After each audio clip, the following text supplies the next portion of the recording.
Moi, je suis sur Ganac. J'ai un gîte, 4 personnes, 2 roulottes et une chambre d'hôte. D'accord.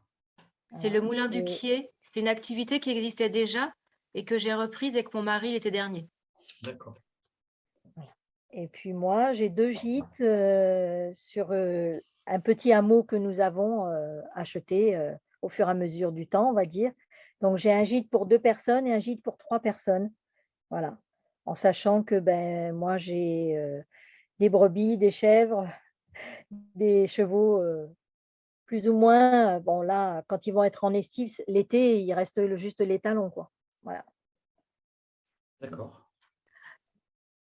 Bon, bonjour à ceux qui sont arrivés du coup.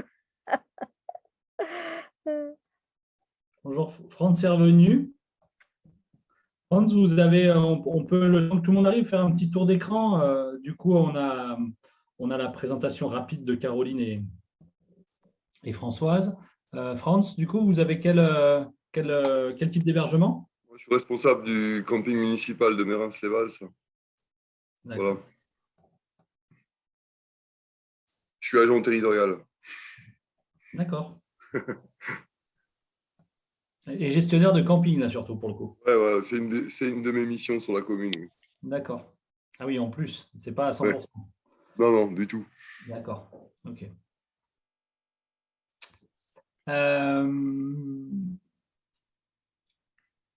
Alors, j'ai le pseudo, je sais pas, je pense pas que ce soit votre prénom, du coup, je sais pas, j'ai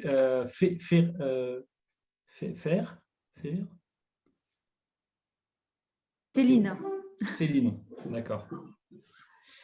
Donc, c'est 4 gîtes, 4 petits chalets de 4 à 5 personnes et un gîte de groupe sur la commune d'Arignac. D'accord. Gîte de groupe, c'est-à-dire vous vendez un groupe au sens, un grand groupe, un gîte de grande capacité ou un gîte d'étape avec des coûts? Non, c'est un gîte de grande capacité, 20 personnes, avec, voilà. D'accord.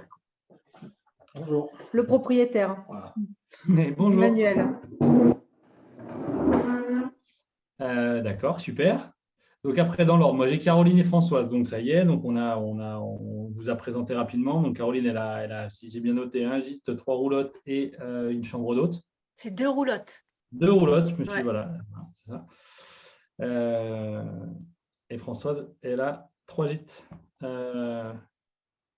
C'est ça. Non, 3 gîtes. excusez-moi, 2 gîtes. Bon, j'ai fait n'importe Un quoi. gîte pour 2 personnes Non, oui, et un un autre gîte. gîte pour 3 personnes. C'est ça, 3 et 4. Mais ça Voilà. fait 2. C'est la capacité, j'ai mal noté. Alors, j'ai marqué canal, du coup, je ne sais pas si c'est votre. Bonjour. Bonjour. Moi, j'ai une grande maison qui peut accueillir en chambre d'hôte ou en gîte. En gîte, les clients choisissent donc le mode ce qu'ils souhaitent. Un gîte, ça fait un gîte de 10 personnes et un gîte de 4 personnes. Et en chambre d'hôte, au maximum, je peux accueillir 14 personnes s'ils prennent la configuration chambre d'hôte. Voilà. D'accord. Bon, légalement, on n'a rien entendu, hein, puisque normalement, c'est limité à 6, hein, il me semble, je crois, les chambres d'hôtes. Non, c'est 15. 15. Ah, c'est 15? Bah, 5 chambres, 15 personnes. bah oui. Ah oui, non, mais c'est le nombre de. Oui, d'accord, les personnes. Oui, ok. Oui. Voilà. En nombre d'entités, c'est bien 6? Non, c'est 5 chambres. Ah, c'est 5. 5. Oui, enfin, c'est quand même, bon, dans tous les cas, un peu bizarre cette limite, effectivement. Oui, vous parliez en personne, pas en nombre d'entités, du coup. Bon, puis c'est pas le sujet, en plus, on n'est pas là pour ça, mais du coup, voilà, ça marche. Parce que la réunion, c'est bien sur Google My Business. Tout à fait, tout à fait, tout à fait. Je vous parlerai plus de fiscalité ou de légal. Ça marche.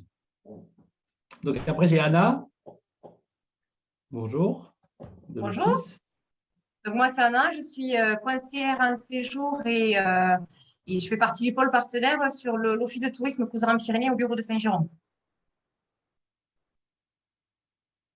Et ensuite, merci. Du coup, Gérard. Bonjour. Oui, bonjour. Chambre d'hôte à Rabat et Trois-Seigneurs, 4 chambres d'hôtes et un gîte, 4 personnes. D'accord. Merci, super. Après, donc, on a Isabelle. Bonjour, donc je suis Isabelle, je travaille à l'Office de tourisme des Pyrénées-Ariégeoises sur le bureau d'Aix-les-Thermes et je suis coordinatrice du pôle numérique. Juliette. Bonjour à toutes et à tous. Du coup, moi, je travaille à l'ADT, je suis chargée de web marketing et référente Google My Business sur l'opération qu'on mène en ce moment. Voilà. Ok. Si tu veux après préciser, avant que je commence, du coup, on finit peut-être le tour de table si tu veux, et puis Ouais. je te laisse la parole, et après on va sur notre sujet de Google My Business. Du coup. Ça marche. Donc Mélanie. Bonjour, moi c'est Mélanie, donc à l'Office de tourisme à Rizelez, au bureau du MAS d'Asile. Donc je suis conseillère en séjour et après je fais plein de petites choses en back-office, dont l'opération Google My Business. Je suis aussi local guide donc, via Google et j'accompagne les prestataires. Voilà. Merci. Véronique, je pense. Véronique, vous nous entendez? Vous avez le micro de couper. Si tu peux...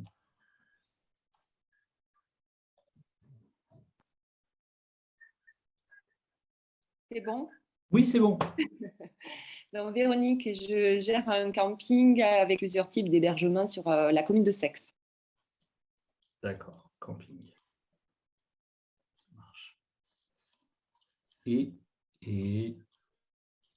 il y avait une personne qui a disparu. Bon, je sais pas. Il y avait un compte avec Lolita qui est parti. Ouais, c'est ce que je viens de voir, c'est bizarre. Je ne sais pas à qui ça correspondait non plus. Bon, on ne saura peut-être pas. Ok. Ouais. Du coup, Juliette, je te laisse peut-être introduire le dispositif. Je vais partager mon écran. Dites-moi si vous le voyez bien. Ah, ouais, c'est bon, on le voit. Revient. Ah. On va peut-être la laisser se présenter. Ouais, je crois qu'elle se connecte. Il y a peut-être des soucis de connexion. Bonjour Lolita 2, je suis désolé, hein, je vois, c'est juste le nom du pseudo. Vous nous entendez du coup? Demandez de réactiver le son.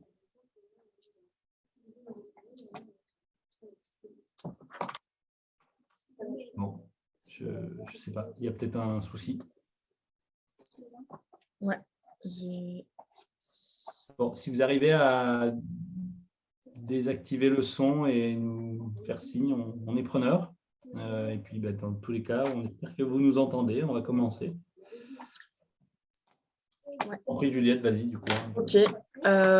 Du coup, bienvenue à tous et à toutes dans cet atelier Google My Business. On a lancé ça avec l'ADT pour faire en sorte que les prestataires ariégeois aient tous des fiches Google My Business au top, qu'on ait tous des compétences et qu'on sache utiliser les différentes fonctionnalités de Google My Business, puisque c'est, comme va vous le présenter Mathieu, c'est devenu un outil complètement indispensable pour n'importe quelle activité touristique.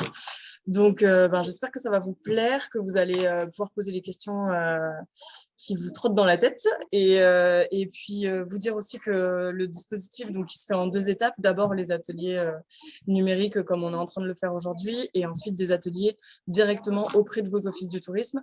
Donc là, ça sera soit en visio, soit en personne, si vous préférez.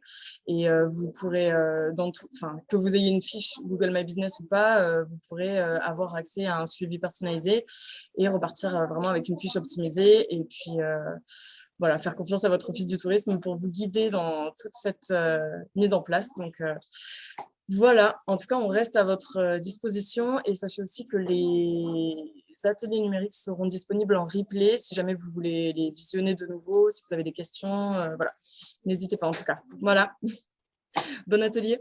Merci Juliette, parfait du coup. Bon, j'espère que c'est voilà, très clair pour vous. Donc, on a un premier temps de sensibilisation. On pourrait résumer ça sur le sujet où on va présenter les fonctionnalités et puis les points clés, les enjeux. Et après, pour la mise en œuvre opérationnelle, alors si tout est suffisant pour vous pour avancer de votre côté, bah, tant mieux, parfait. Et puis, si vous avez besoin d'accompagnement et d'aide, bah, vous avez tous vos offices de tourisme qui sont présents, dont une grande partie même est présente là aujourd'hui. Mais globalement, vous avez tous les logos dessous, du coup, de tous vos OT qui participent à l'opération. Et je crois que tous les offices participent à l'opération, de toute façon, il me semble, du coup. Donc, ouais. Voilà. Tous les offices de tourisme du département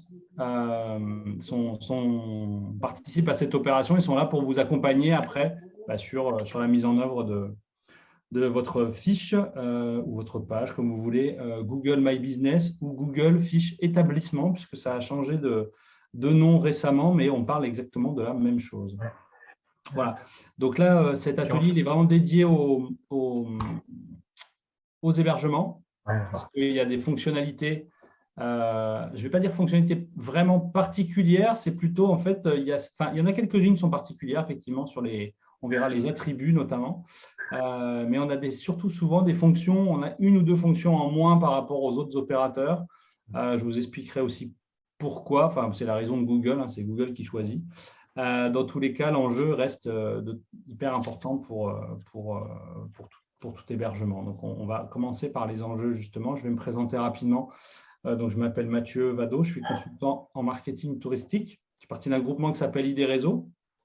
On est basé autour de Montpellier, globalement, et on travaille sur les sujets de marketing digital, donc exclusivement dans le tourisme. Et moi, je travaille particulièrement sur les sujets de commercialisation, de distribution, donc tout ce qui est lié aussi aux OTA que vous connaissez, donc Booking, Airbnb notamment, et à la partie stratégie de contenu dans lequel souvent sur la base de la base, on parle de Google My Business parce que c'est le contenu qui vous présente en premier dans les résultats de recherche de Google avant même que les gens aillent sur votre site Internet.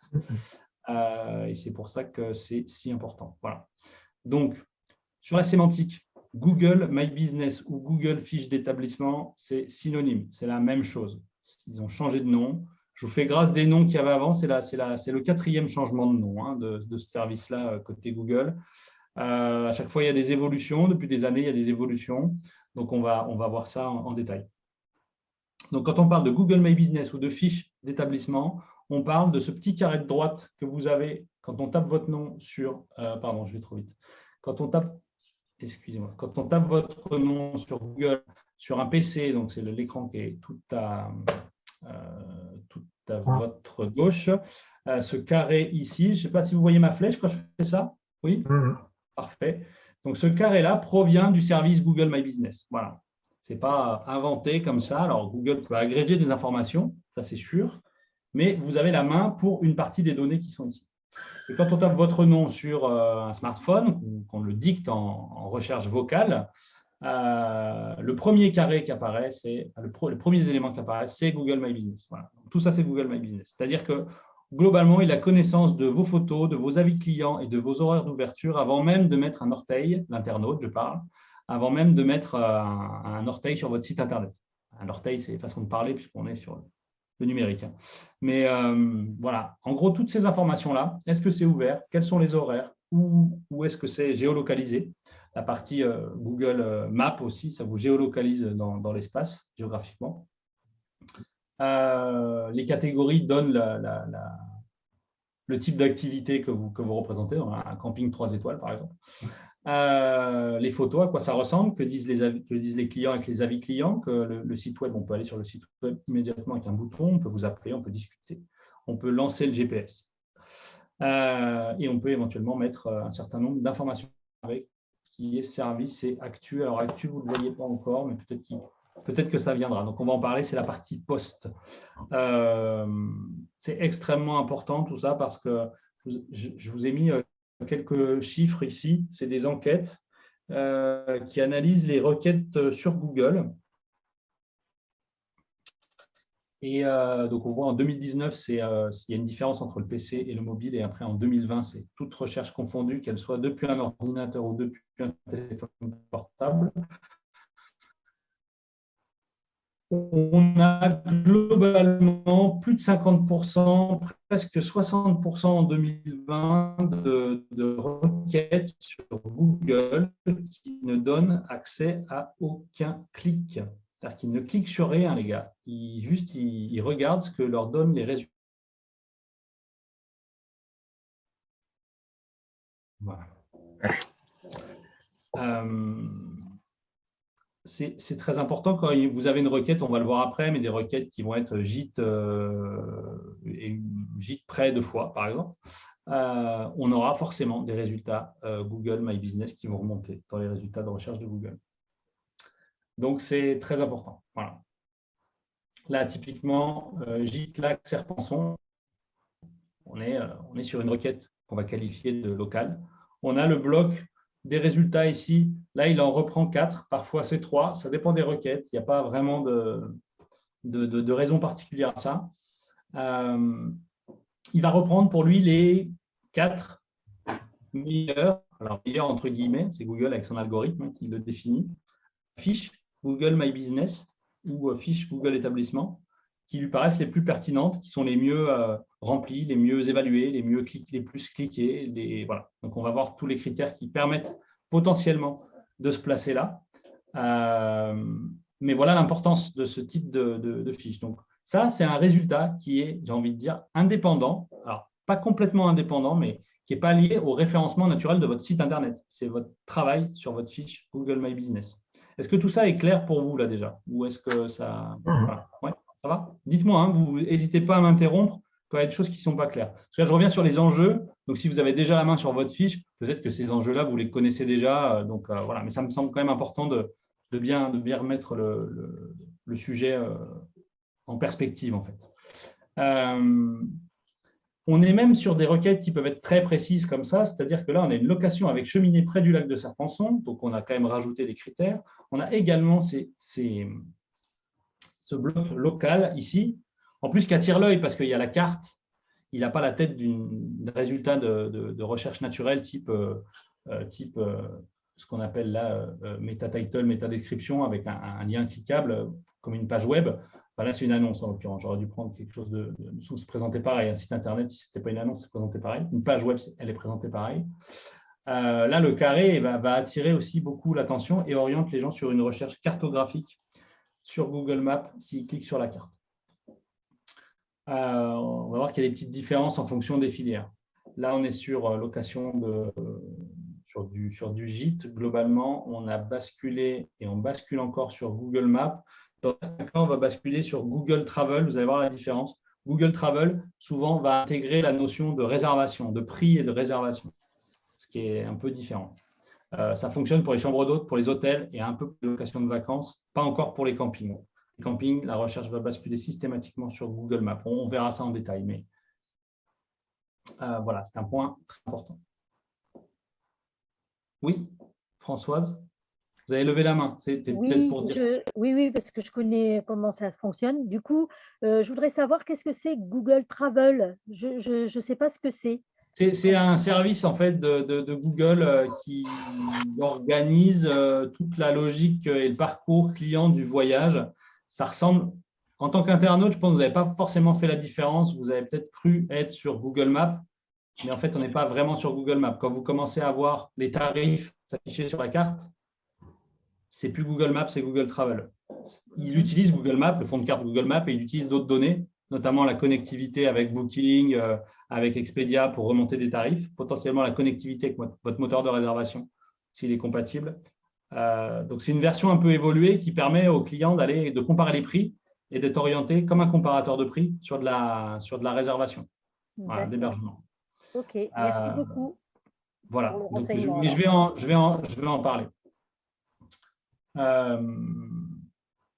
On a même, j'ai gardé cette requête-là. C'est une requête de restaurant sur Cannes, restaurant sushi sur Cannes, et on voit que là, sur toutes les requêtes, on va voir le mobile, là, par exemple, c'est intéressant. Donc, 1, 2, 3, 4, en fait, c'est un scroll, hein, c'est-à-dire que c'est comme si j'avais fait défiler la page sur mon téléphone mobile, sauf que bon, pour la restituer sur un PowerPoint comme ça, j'étais obligé de les mettre côte à côte.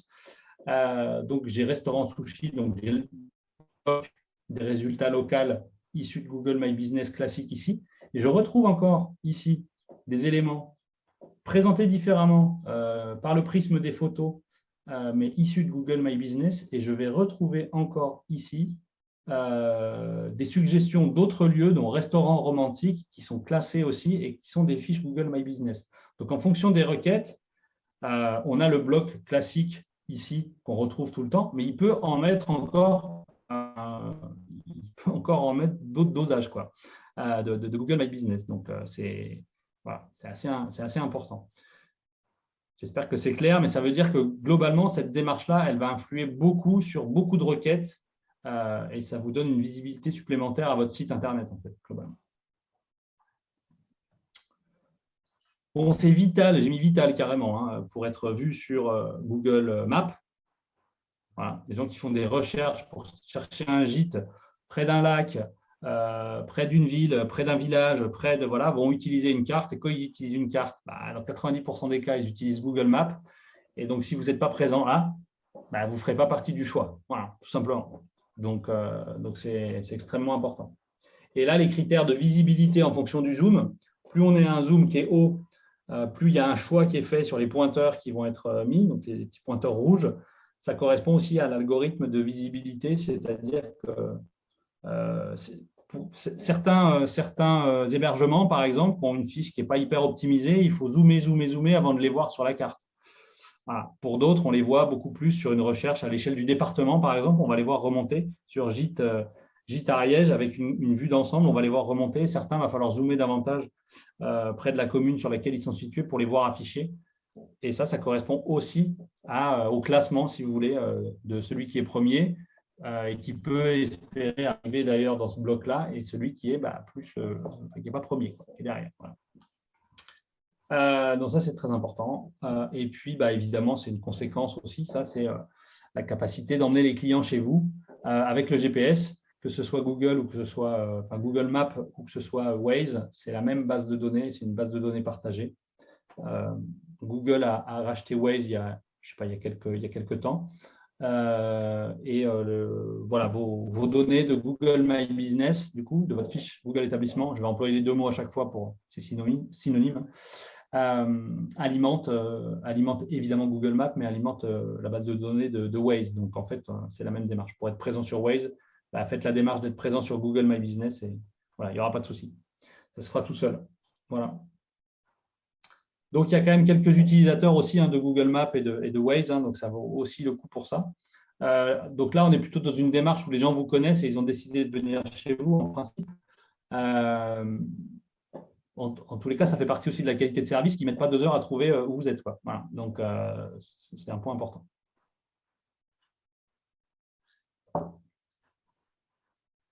Voilà, et le dernier point, donc ça c'est pour notamment la remarque de Françoise, pour être vu sur Google Travel. Donc, vous voyez que Google Travel, quand on bascule dessus, bon, vous l'avez dans l'URL, là on voit google.com/travel/hotel, donc on voit qu'on est sur Google Travel.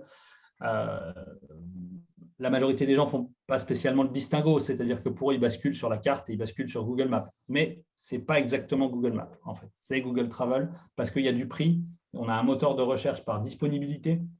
On peut avoir des critères de filtrage et on va afficher en mode cartographique les différents établissements qui sont présents et il va faire apparaître les prix sur Booking, sur Expedia, en direct potentiellement, etc. Voilà, dans une approche carto. Donc, on est beaucoup plus proche, à mon avis, d'un environnement qui est celui d'Airbnb que celui de Google Maps. Google Maps, on n'a pas l'approche je filtre les résultats en fonction des disponibilités et du prix. Ce n'est pas ça. Voilà. Là, c'est ce qu'on a sur la partie hôtel et chambre d'hôtes, globalement. Et on va le retrouver aussi sur la partie, location de vacances. Puisqu'en fait, vous retrouvez les hôtels et les locations de vacances. On n'a pas les campings aujourd'hui. Alors, c'est une chance, peut-être. Du coup, comme ça, au moins, vous êtes préservé de l'emprise que peuvent avoir aussi des OTA comme Booking. Et les activités, on les a, mais c'est vraiment, ça débute. On est vraiment au tout début. Par contre, assez bien structuré sur l'hôtellerie. Donc, on va faire un focus un peu spécial par rapport à ça à la fin de la présentation. Mais voilà pourquoi c'est important. Donc là, dès lors que vous avez du stock, pour terminer sur ce sujet-là, sur un OTA type Booking, il remontera le prix au moins sur Booking et vous serez aussi présenté de cette manière-là. Voilà. Ça a un défaut, ça, quand même, du coup, pour les hôtels ou les chambres d'hôtes qui ne seraient pas commercialisés sur les principaux OTA, donc Booking, Expedia, Airbnb, à ma connaissance, ne remontait pas dans Google Travel jusqu'ici. C'est à vérifier, mais je ne crois pas qu'Airbnb remonte. Je parle un peu je mets des précautions parce que les choses évoluent souvent assez vite. Hein, donc, ce qui n'est pas vrai un jour peut être vrai le lendemain. Mais Airbnb, normalement, était un peu fermé à cet écosystème-là. Mais si vous êtes présent sur Booking, qui est le plus gros, vous remonterez. Ceux qui ne sont pas présents sur Booking ne remontent pas et donc n'ont pas de tarif à donner. Et donc, s'il y a une recherche par date qui s'opère, alors ils vont basculer plutôt en bas de liste. Donc, ça va les pénaliser là pour le coup en termes de visibilité. Alors que sur Google Maps, on n'avait pas cette notion de disponibilité et de prix. Et donc, voilà, c'était pas un handicap. Voilà. Donc là, ça peut être même presque pénalisant sur Google Travel de ne pas être vendu par un OTA. Je ne juge pas le truc, c'est comme ça. Voilà.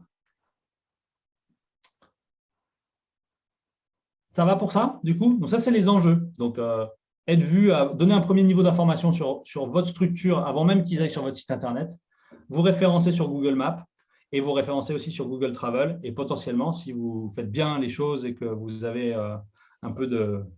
pas beaucoup de concurrence, ça facilitera les choses. Remontez sur des requêtes un peu plus larges, type chambre d'hôte plus destination, et vous aurez votre fiche Google My Business qui remontera dans le bloc 3 ou dans le bloc 4 des résultats locaux dans les pages de résultats de recherche.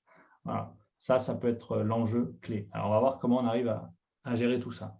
La première des étapes, évidemment, j'ai quelqu'un qui vient d'arriver, Pierre, je crois. Je ne sais pas si Lolita, depuis, vous nous entendez, vous pouvez nous dire quelque chose. Ah non.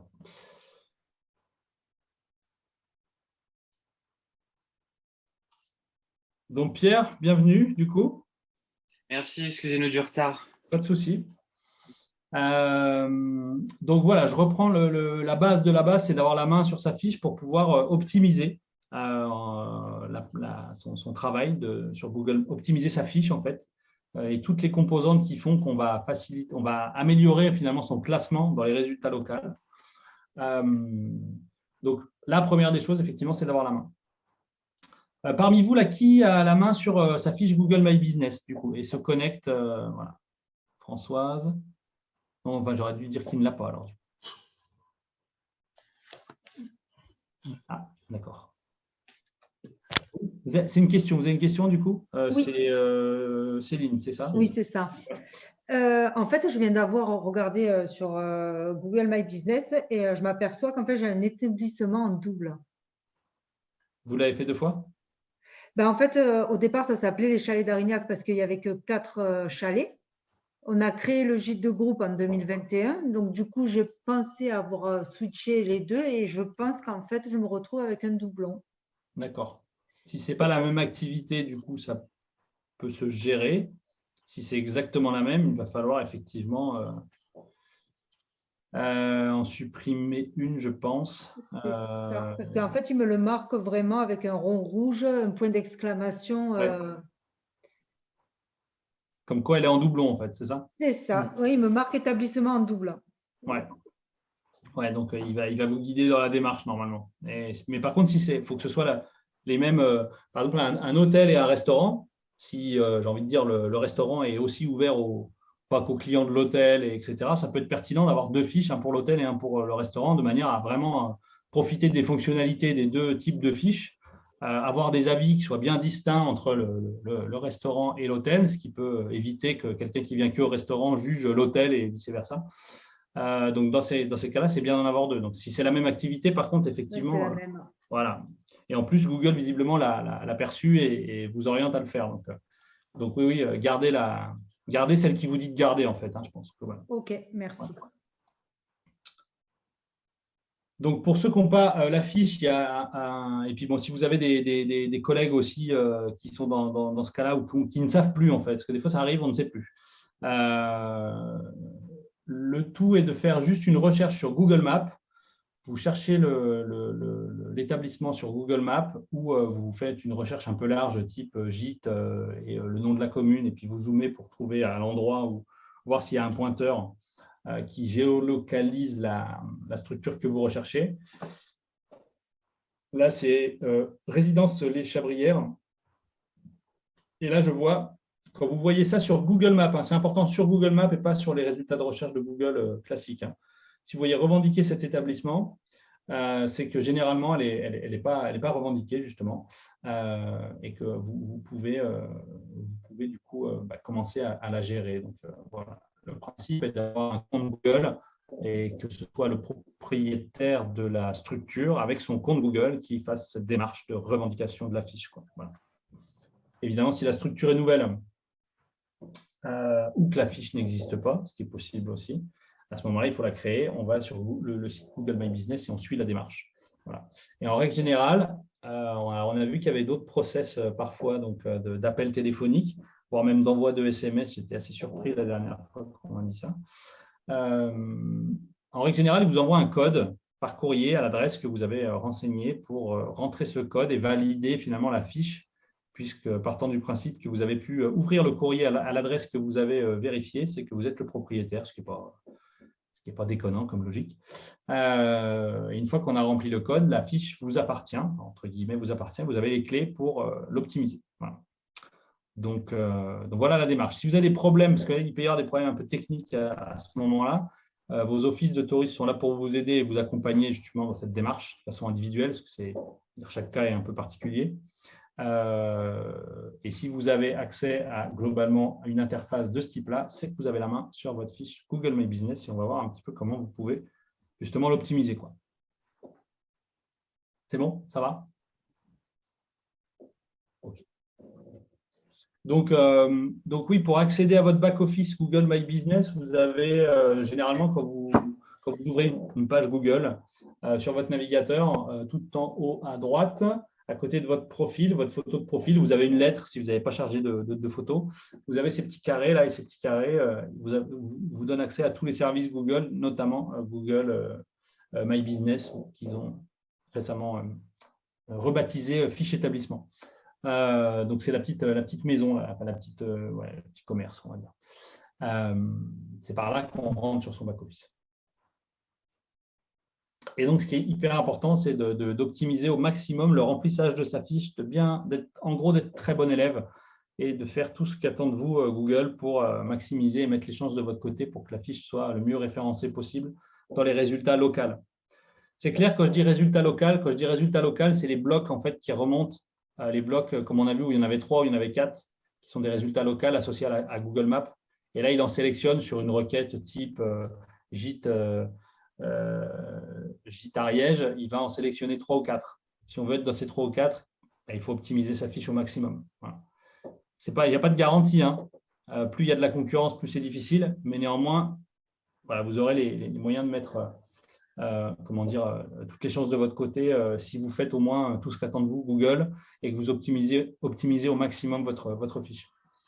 Donc, un des points les plus importants, là, c'est vraiment presque même côté client, c'est de tenir à jour. Ah, il y a quelqu'un qui arrive également. C'est de tenir à jour vos horaires. Donc, Stéphane nous rejoint. Donc, bonjour Stéphane.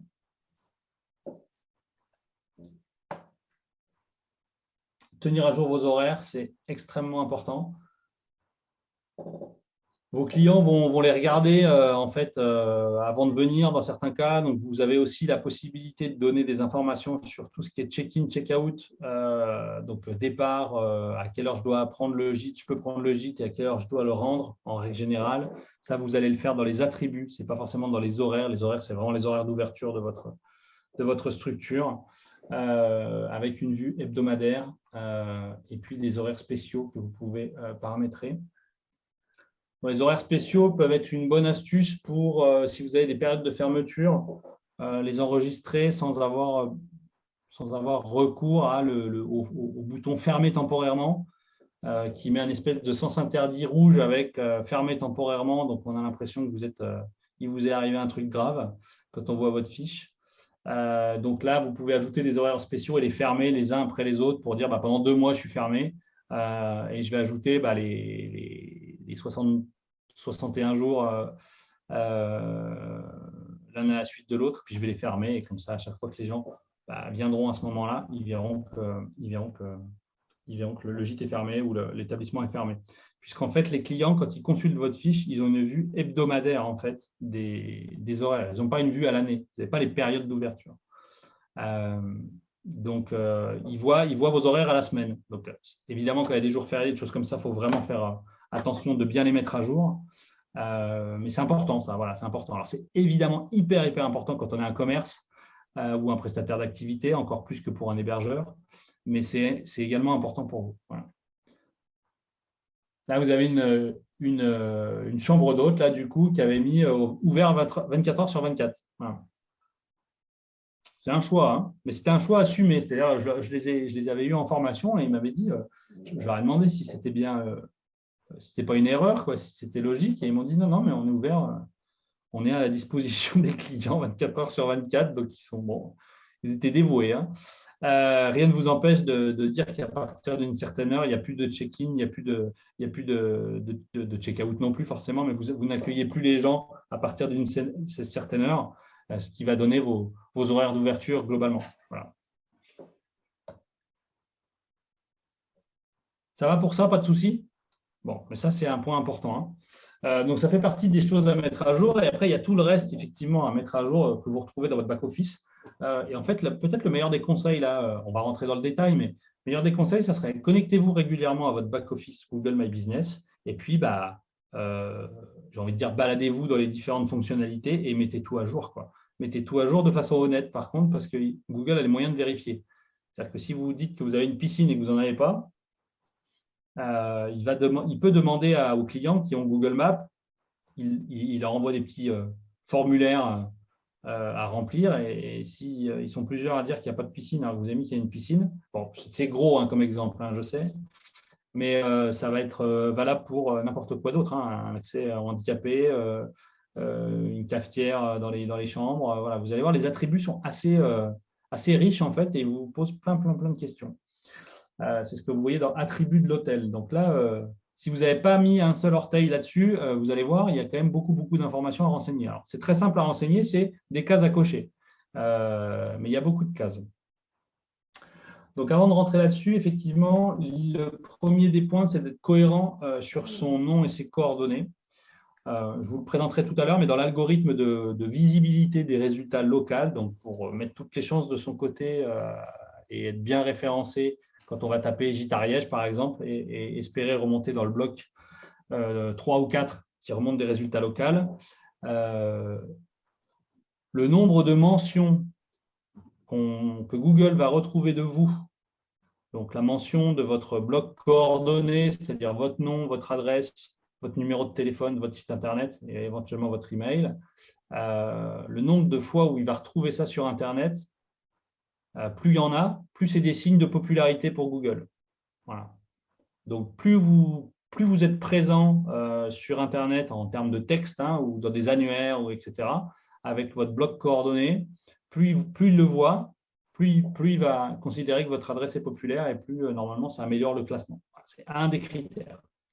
Mais il faut une cohérence parfaite entre le nom que vous donnez sur Google My Business, le nom qu'on va retrouver de votre structure sur votre site Internet, et ce que vous communiquez aussi ailleurs, notamment sur les bases de données des offices de tourisme, quand vous mettez à jour votre information sur le site de l'office de tourisme et de la DT, etc.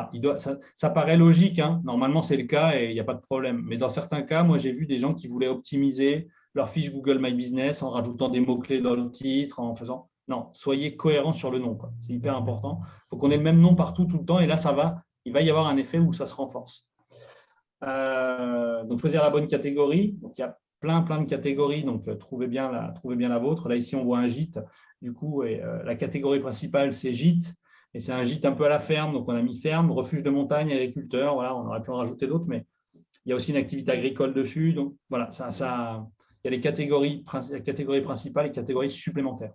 Important de mettre des catégories supplémentaires pour pouvoir aussi avoir l'onglet service.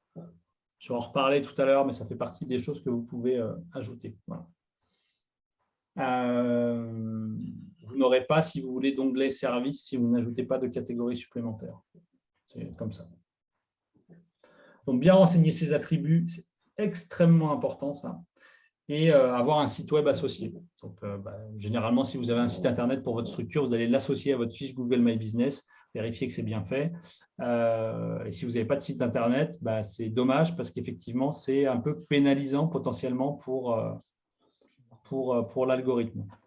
Il y en a qui n'ont pas de site Internet pour leur structure? Ou pas? Est-ce que vous avez tous un site Internet pour présenter votre structure? Oui? D'accord. Donc, pensez bien à le mettre effectivement dans ici. Voilà. Donc, tous les attributs, c'est ce que vous avez dans Informations, attributs de l'hôtel, ici. Et là, vous avez toute cette gamme en fait, de catégories à remplir avec un certain nombre de questions qui vous sont posées par lesquelles il va falloir répondre oui ou non, en règle générale. Voilà. Donc, sur le développement durable, sur la certification, sur tout ce qui est lié au Covid. Avec la partie Covid, elle est quand même assez énorme. Si vous avez un restaurant, sur les activités, sur le parking, sur la piscine, etc. etc. Donc, il y a tous les cas en fait, sont listés. Vous n'aurez pas toutes les cases à remplir. Ne mentez pas, s'il vous plaît. Ça peut être contre-productif. En tout cas, il faut bien tout remplir. Ça, concrètement, c'est ce qui va servir aussi quand on va vous consulter dans la partie Google Travel, là où il y a la partie vente. C'est que toutes vos fiches descriptives, là, ce qu'on voit pour cet hôtel, c'est un hôtel, ça? Oui, c'est un hôtel. Ça vient des attributs remplis par l'établissement sur sa fiche Google My Business. Alors, c'est même plus subtil que ça, en fait, en réalité. C'est qu'en fait, il va croiser ce qu'il trouve de vous sur les mêmes critères de type Wi-Fi, parking, piscine, etc. Sur Booking, par exemple, s'il y a Booking, il va voir ce qu'il y a sur la fiche Booking, parce qu'il sait que sur Booking, c'est aussi vérifié par des gens qui proposent la fiche, et il va voir aussi ce que vous avez mis, vous, sur votre fiche Google My Business. Donc, c'est pour ça que j'insiste, ne mentez pas, parce que globalement, il a plein de manières de croiser l'information. Il ne vous croit pas sur parole, en fait, généralement. Donc, voilà, tout ça remonte et vient alimenter, là, c'est le à propos, mais globalement, toute la partie descriptive dans Google Travel. Donc, les attributs, c'est un des éléments, en fait, si vous voulez, les plus importants. La plupart des autres catégories. Alors, c'est à vérifier pour les campings. Ça serait intéressant que vous regardiez si vous avez, vous, le champ description qu'on ne retrouve pas là sur cet exemple-là, sur le gîte aussi, ferme de Basso. On n'a pas de partie description dans la partie info. Voilà, ici, là, il n'y a pas la possibilité de mettre un descriptif. Mais je crois que les campings ont toujours accès au descriptif, alors que les gîtes, les chambres d'hôtes, les hôtels, n'y ont plus accès. Je ne sais pas pourquoi, mais c'est comme ça. Donc, peut-être c'était Véronique, je crois qu'il y avait un camping et France. Si vous avez la possibilité de vérifier dans l'onglet Info sur votre fiche Google My Business, si vous avez bien la possibilité de mettre un descriptif, comme ça, vous pourrez nous le confirmer. Mais il est possible que ce soit jouable pour vous encore, alors que pour les autres, ce n'est plus possible. Ça s'explique notamment par le fait que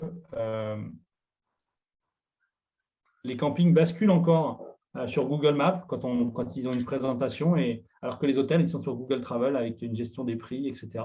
Et donc là, vous n'avez plus le champ libre sur le descriptif. J'espère que je suis clair, il y a de la petite subtilité là, mais voilà. Ça va? Ouais. Véronique, vous êtes en train de regarder peut-être du coup, France aussi? Ouais. Alors, dites-nous. Je vous stresse là, je vous speed. Ouais, non, j'ai un descriptif, ouais.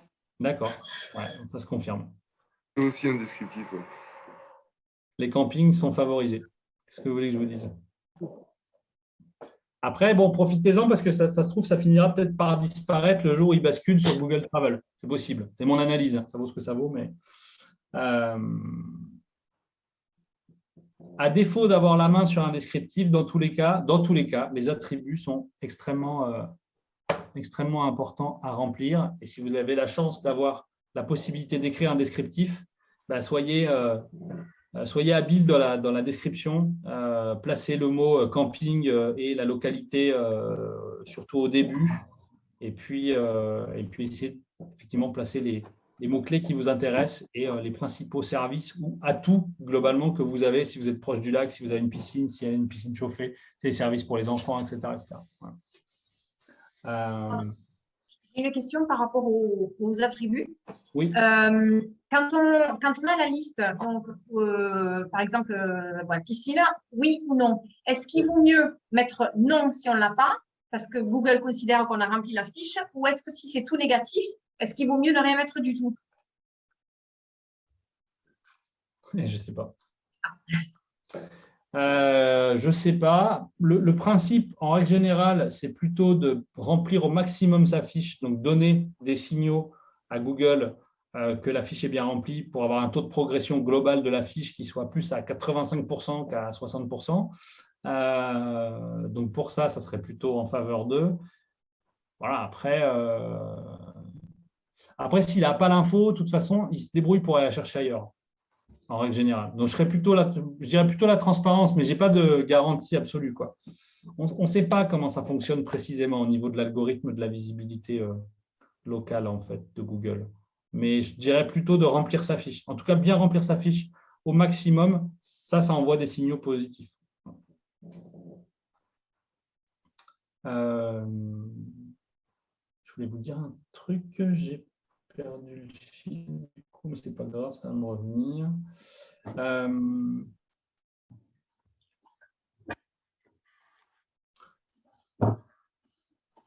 Ouais, globalement, les attributs sont importants à gérer. Et puis,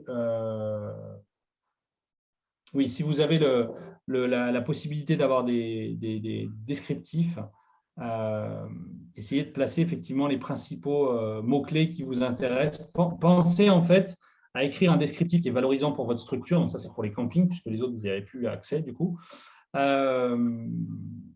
Où vous allez mettre les éléments clés qui pourraient être dans les requêtes des gens pour vous trouver.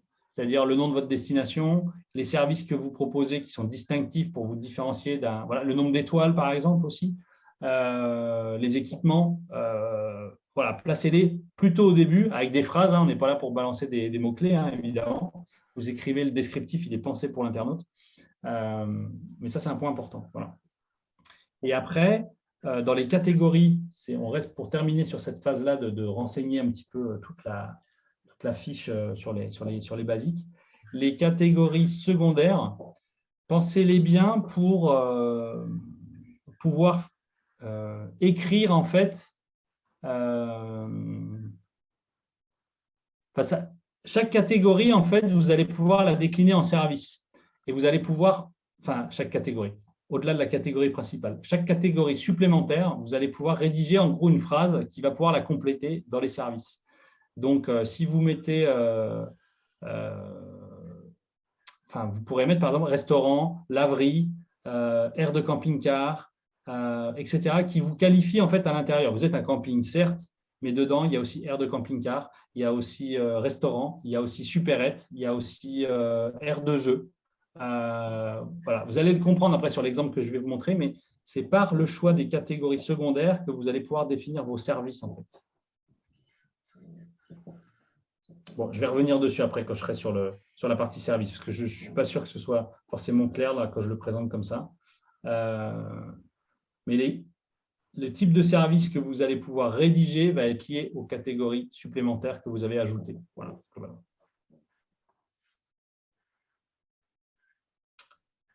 Donc ça, c'était pour les attributs.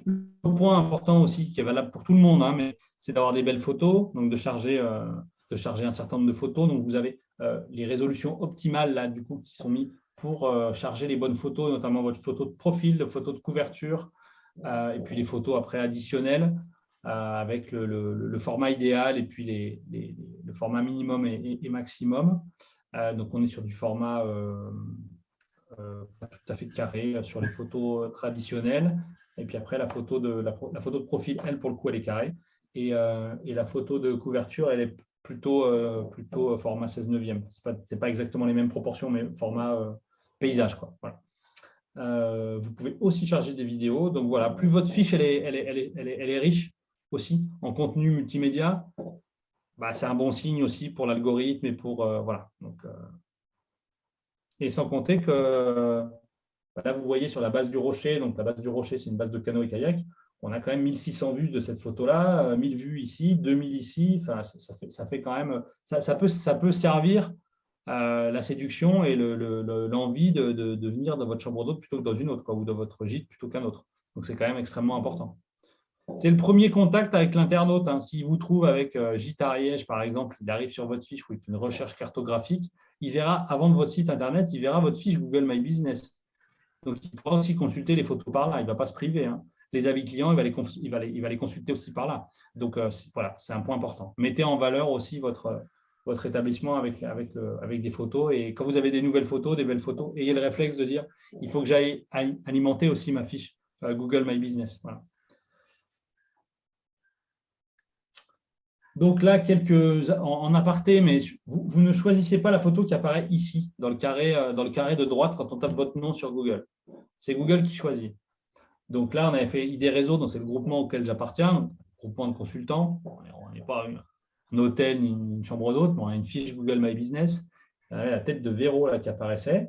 Bon, ce n'était pas un problème en soi, mais on est 7 à l'intérieur, et donc Véro, c'est la seule fille. C'est peut-être pour ça que du coup, Google l'a favorisée, où elle a eu plus de votes en fait, sur sa photo, où elle a été plus consultée. Bref, la photo était mise en avant par Google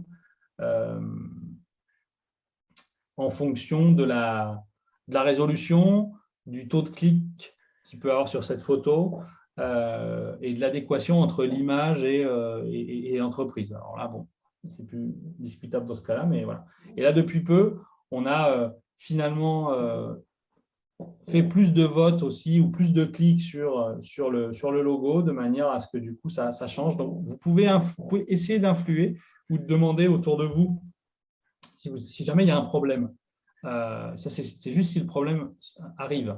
Quand on tape votre nom sur Google et que sur le carré de droite, la première photo qui remonte, elle ne vous plaît pas, elle n'est pas belle, c'est une photo d'un client qui est plutôt jugé, enfin vous la subissez plutôt que vous en êtes fier, il n'y a pas énormément de choses à faire, si ce n'est essayer d'avoir un maximum de clics ou de votes utiles sur une autre photo qui fait partie qui est sur votre fiche, de manière à ce qu'elle soit remplacée par Google de façon entre guillemets automatique, avec une règle du jeu qu'on ne connaît pas très bien, mais ça reste possible. Alors, ça ne sera pas à vous de faire que des clics et des votes utiles, il faudra inviter des gens à le faire, hein, évidemment. Il faudrait mobiliser tout votre entourage pour dire va sur ma fiche Google My Business et clique sur cette photo et mets un petit j'aime sur cette photo. Voilà. Ça peut être une astuce si jamais vous êtes embêté. Donc, qui peut ajouter des photos sur votre fiche Google My Business? À peu près tout le monde. Voilà. Et c'est comme ça et on ne peut pas y faire grand-chose. Il va même chercher des photos sur Internet qui ont été publiées sur des sites Internet, sur les réseaux sociaux, même dans certains cas, pour les remonter aussi en complément sur votre fiche. Donc, voilà. On ne peut pas y faire grand-chose. Et comment supprimer une photo? Vous pouvez la signaler et si elle enfreint les règles, peut-être qu'elle sera supprimée. Donc, on n'a pas beaucoup de possibilités sur ce champ-là. Mais mettez des belles photos. On est dans le tourisme, on n'a pas trop de risques généralement de se faire, comment dire, maltraiter entre guillemets par. Voilà, vous pourriez avoir des clients qui ne sont pas contents et qui vont charger des photos qui attestent de leur mécontentement. Ça peut arriver.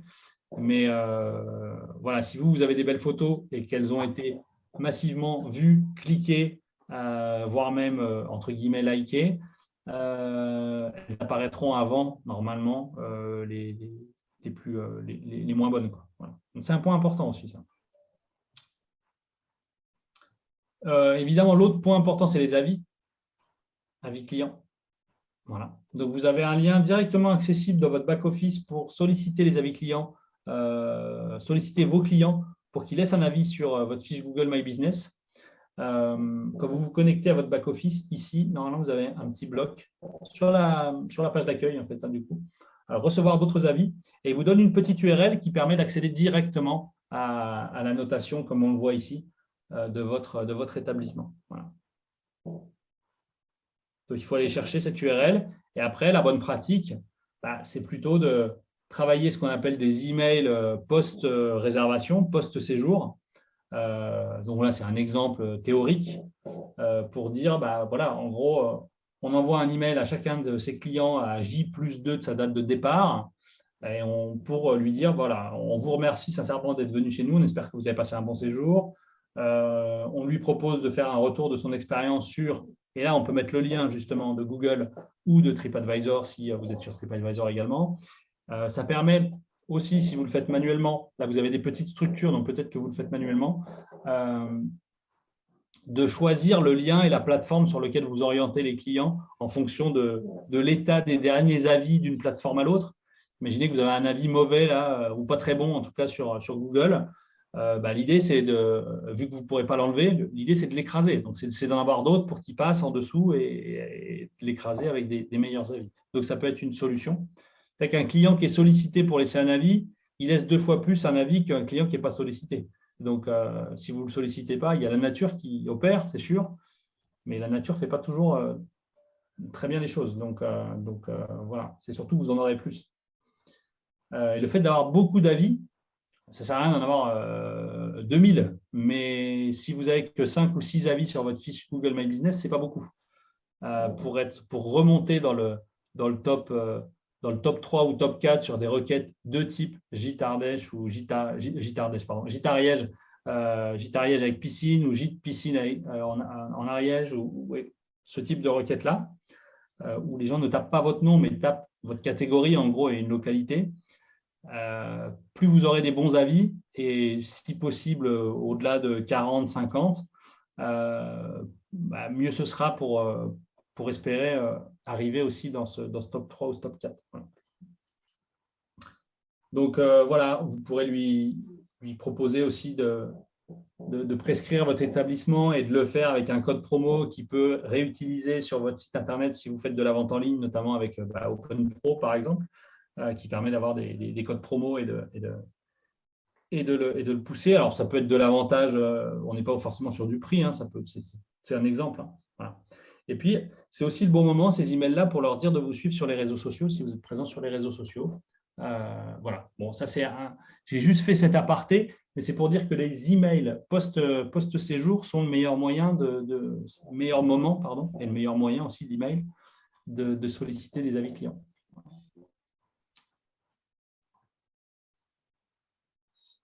Peut-être avant-dernier point, peut-être sur les avis. Peut-être que vous avez ça également sur votre fiche. C'est-à-dire à partir du moment où il y a un volume suffisant d'avis, donc je l'ai pris ici, hein, c'est ce qu'on voit là, Google va agglomérer en fait des avis pour en faire lui-même, avec sa petite moulinette automatique, une évaluation, là en l'occurrence pour cet hébergement, des chambres, de l'emplacement, des services, des installations. Et en fait, il va cumuler en fait les avis par catégorie et formuler une forme de recommandation, de phrase avec une note globale. Et ça, il agrège ça tout seul en fait. Hein. C'est assez hallucinant quand même. Donc là, on a un autre résumé d'avis. C'est-à-dire que les clients ont apprécié, et là, il arrive à comprendre, en fait, il arrive à faire une synthèse en fait, de l'ensemble des avis partie par partie, donc chambre, emplacement, service et installation. Voilà. C'est assez intéressant. Et là, généralement, ce qui est intéressant, c'est de regarder aussi les mots-clés qui ont été utilisés. Voilà. Vous voyez, par exemple, les chambres, les clients ont apprécié la grandeur des chambres, mais certains ont indiqué que celle-ci était trop vétuste et que la propreté de l'entretien pouvait être améliorée. Voilà. Quand il vous met un truc comme ça veut dire qu'il y a quelques avis aussi où, bon, voilà, forcément. Et c'est lui qui l'interprète parce qu'il sait que les clients, les internautes ne vont pas forcément, ils sont aussi en attente d'une vue d'ensemble et que se lire tous les avis pour se faire soi-même son opinion, c'est peut-être pas forcément ce qu'ils recherchent. Bien sûr qu'après, on peut voir tout, on peut aller consulter tous les avis. Mais il arrive, une fois qu'il a du volume, il arrive à agréger tout ça. Voilà. Et là, il y a une URL que je vous conseille de mettre de côté qui permet d'aller dans C'est un peu bizarre d'ailleurs qu'ils aient fait ça comme ça, mais bon, ça aurait été logique de l'avoir dans Google My Business, mais c'est un service d'aide en fait de Google où vous allez, si vous êtes connecté avec votre compte, choisir la fiche Google My Business en question si vous en avez plusieurs.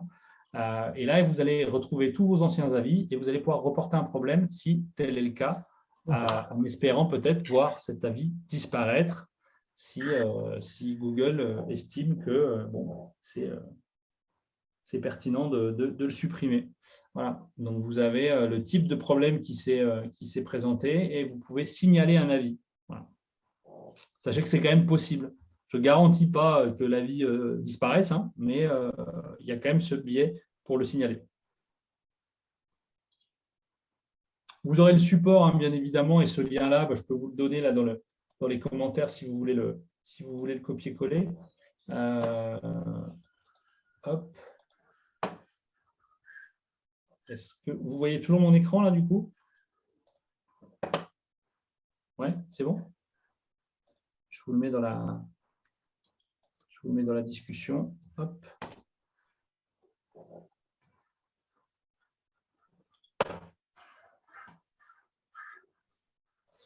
Voilà, donc ça c'est pour la partie avis client. On a une nouvelle fonctionnalité qui est arrivée il y a, je dirais, 2 mois.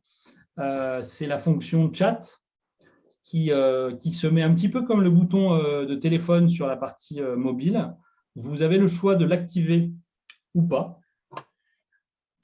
Donc chat, ça va être une forme de messagerie instantanée en fait, hein, sur Google My Business, où les clients peuvent évidemment cliquer sur le bouton téléphone et immédiatement déclencher l'appel et vous appeler.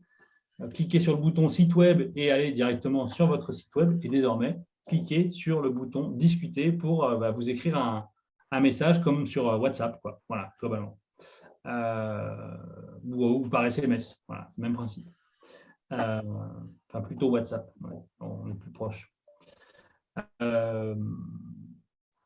Je pense que c'est une bonne chose de l'activer parce que c'est un nouveau service de Google et qu'il aime bien quand on active ces nouveaux services.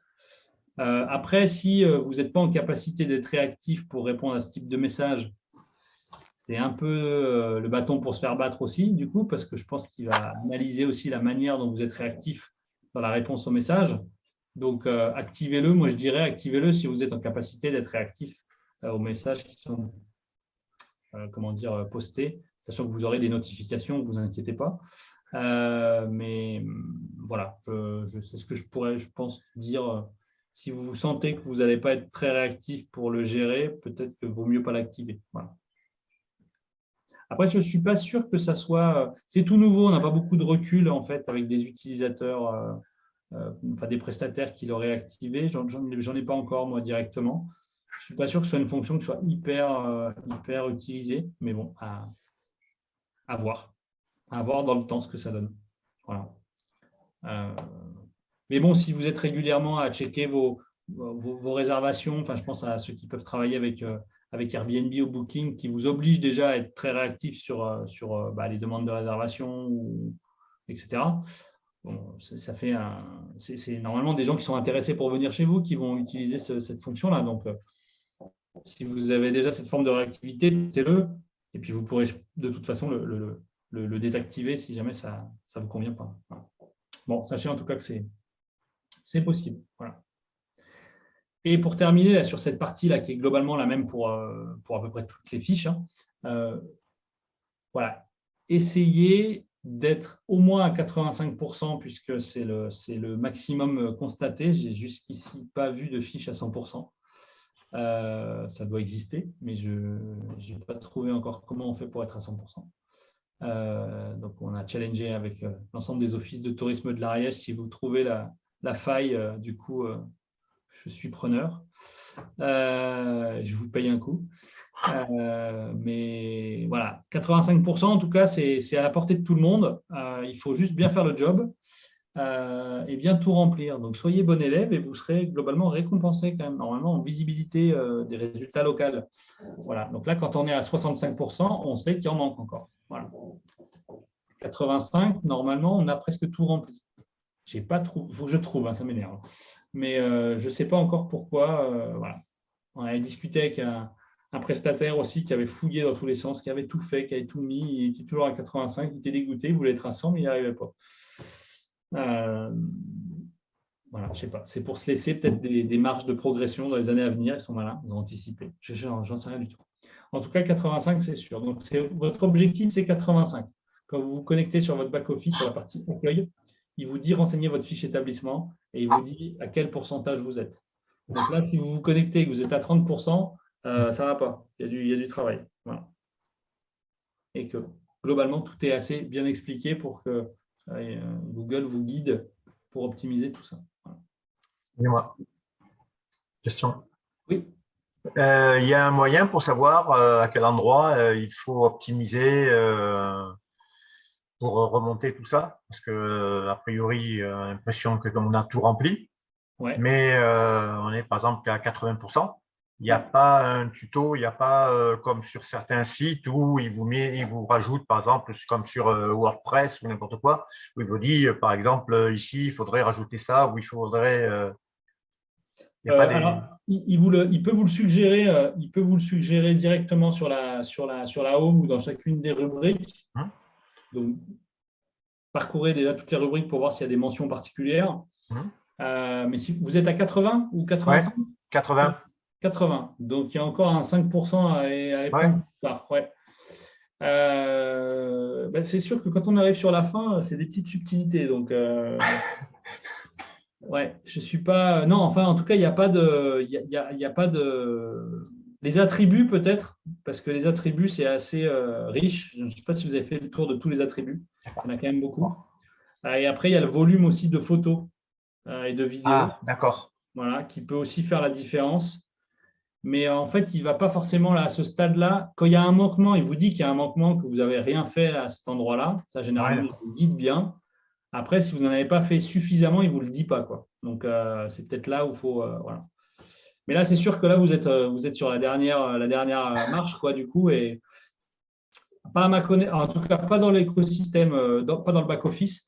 Et à côté, vous aurez le même type d'information que ce qu'on est en train de vous donner là. C'est-à-dire que ça peut être généraliste. On pourra regarder, voir s'il n'y a pas une checklist un peu précise quand même, du coup.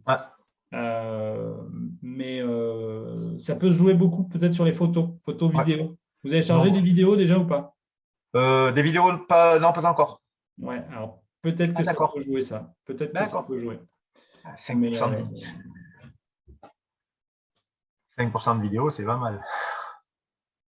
Ouais, c'est des petites vidéos sur le slide qui présente les photos. Il y avait les dimensions et la taille optimale pour les vidéos, parce qu'en fait, c'est pareil. Alors, c'est des gens qui ont fait des tests. Moi, je n'ai pas été vérifié derrière si tout était juste, mais globalement, des gens qui ont fait des tests pour dire la photo optimisée, elle fait tant de pixels sur tant de pixels. La vidéo, elle fait tant de poids.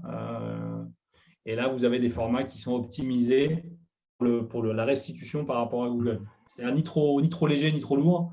Voilà. Bon, et après, quand on remplit sa fiche au maximum, je me répète, mais on est honnête. On ne triche pas. Même si la tentation est là, on ne triche pas parce que ça peut se retourner quand même contre vous. Voilà. Non, et c'est surtout sur les attributs, on a tendance à s'arranger un petit peu avec la vérité, se dire oui, bon, il y a un truc, bon, ça va, allez, hop. Voilà. Donc, bon, faites quand même attention. Voilà. Et donc, du coup, les bénéfices logiquement d'une fiche bien gérée, c'est le fait d'apparaître potentiellement dans ces résultats-là et de mieux être en avant dans des recherches cartographiques sur Google Maps. Voilà. Et ça peut apporter énormément de trafic supplémentaire et des ventes évidemment supplémentaires. Voilà, je suis resté sur un exemple. Je n'ai pas réussi à trouver suffisamment de requêtes du coup, pour avoir un exemple sur l'hébergement. C'est les mêmes règles, mais j'ai fait plusieurs tests et je n'ai pas trouvé du coup de cas absolument similaires. Donc, mais c'est la même logique, c'est-à-dire, voilà, je tape canoë Fréjus, canoë dans le Var, ou canoë dans une approche où finalement je suis basé sur le Var, on voit Sainte-Maxime, on doit voir Saint-Tropez, etc. Donc, on est le lac de Saint-Cassien, Draguignan. Voilà. On est bien sur la zone du Var. il y a quand même quelques prestataires de canoë, notamment ceux qui peuvent aussi vendre du matériel de canoë, etc. Lui, il est aussi bien mis en avant parce que il a optimisé au maximum sa fiche. Il a 367 avis, il a 4,3 en note globale. La fiche est à 85%. Voilà, donc c'est les bénéfices, quoi. Voilà. On aurait fait la même chose avec Restaurant Paris. Bon, il y en a tellement, si vous voulez, que c'est compliqué d'être dans le bloc des 3 ou 4 qui vont être mis en avant sur Restaurant Paris. Donc là, après, c'est aléatoire et bon, c'est le petit détail qui va faire la différence. Voilà. Pour donc du coup voir en résumé, là, c'est les critères qui font qu'on peut potentiellement se positionner correctement dans ces blocs de résultats de recherche locale, ou en tout cas être favorisé dans une recherche cartographique sur Google Maps. On va reprendre en gros tout ce qu'on vient de voir, hein, c'est avoir sa fiche revendiquée, donc avoir la main sur sa fiche, donc ça c'est globalement bon pour tout le monde. Être associé à la bonne catégorie et finalement avoir des bonnes catégories aussi secondaires, hein, ça va aider. Compléter sa fiche à 85%, donc déjà c'est l'objectif, et alors, si vous trouvez la faille pour être à plus, transmettez-moi l'information, hein, s'il vous plaît, je vous laisse mon mail, hein, ça m'intéresse. Donc, être habile aussi sur tout ce qui est le champ de description quand vous l'avez, je pense au camping notamment, pour placer aussi quelques mots-clés. Avoir un site web associé avec les informations correspondantes, donc la cohérence en fait du nom, de l'adresse, etc. entre le site web associé et la fiche Google My Business. C'est pour ça que je vous parlais vraiment de cohérence de nom et de marque sur tous les supports. Oui, petite astuce aussi, c'est-à-dire, ça vient avec le reste. Avoir un maximum de mentions de son bloc coordonnées. Parfois, vous avez normalement votre adresse, votre numéro de téléphone, etc. C'est indiqué sur votre site Internet. Souvent, c'est indiqué sur la rubrique Contact, ce qui a du sens, hein, c'est logique. Regardez si vous avez la possibilité de le mettre aussi dans le footer du site, de mettre dans le footer. Dans le footer, c'est le pied de page, hein, et dans le pied de page, comme son nom l'indique, hein, c'est le pied de page, on va le retrouver sur toutes les pages.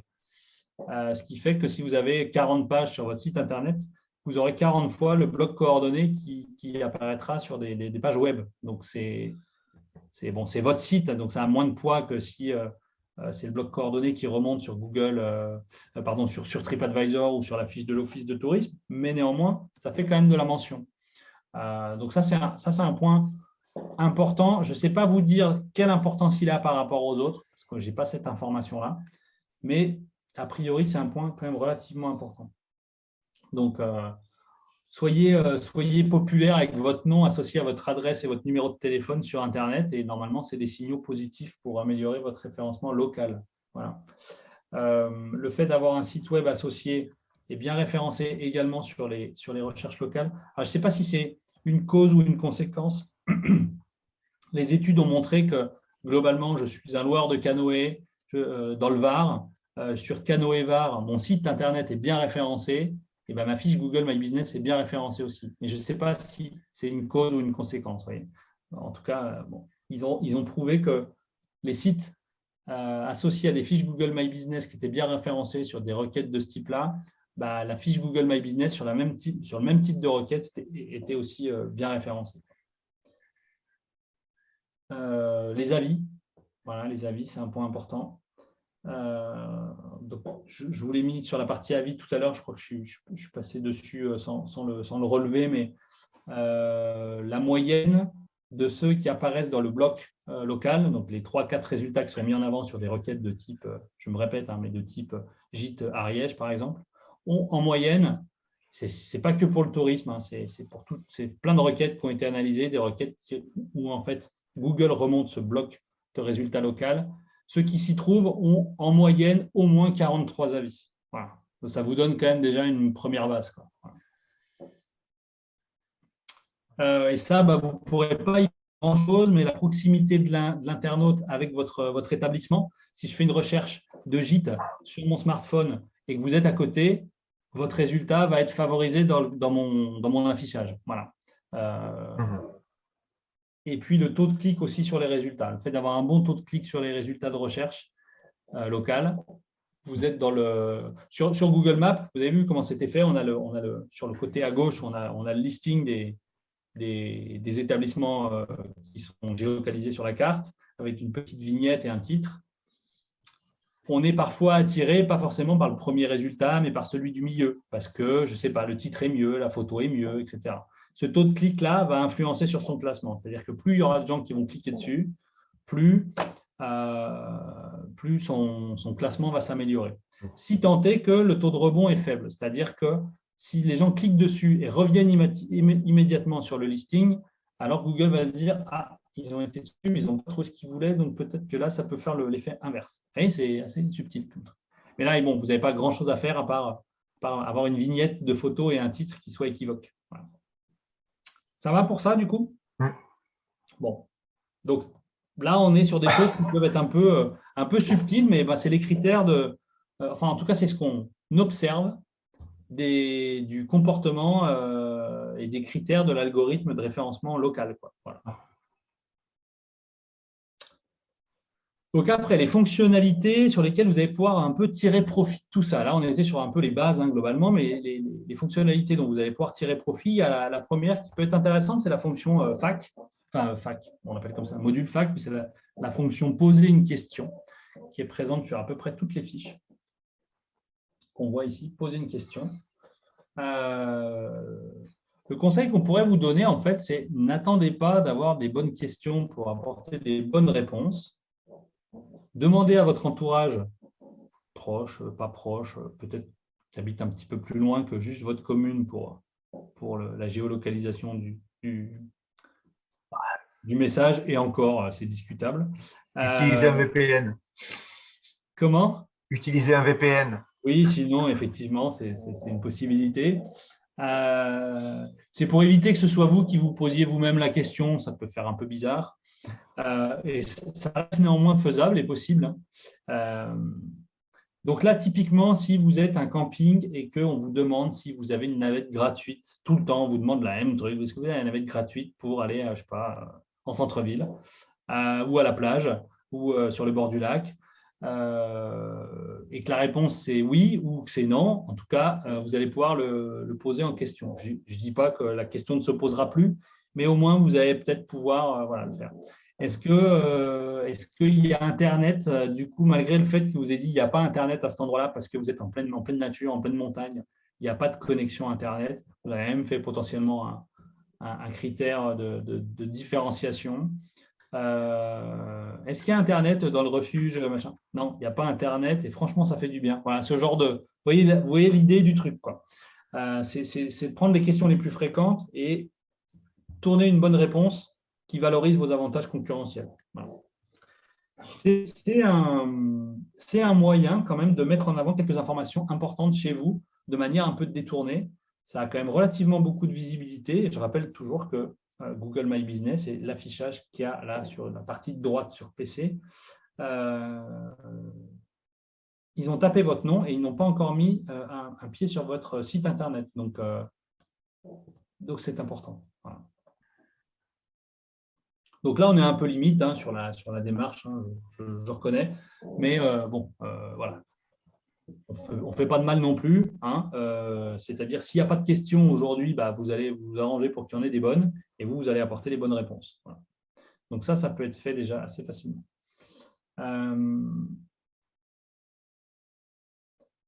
L'autre point, c'est les posts. Alors ça, c'est quand même la bonne nouvelle parce que c'est pareil, depuis 2-3 mois, du coup, c'est ouvert, c'est possible. Vous n'y aviez pas accès du tout avant.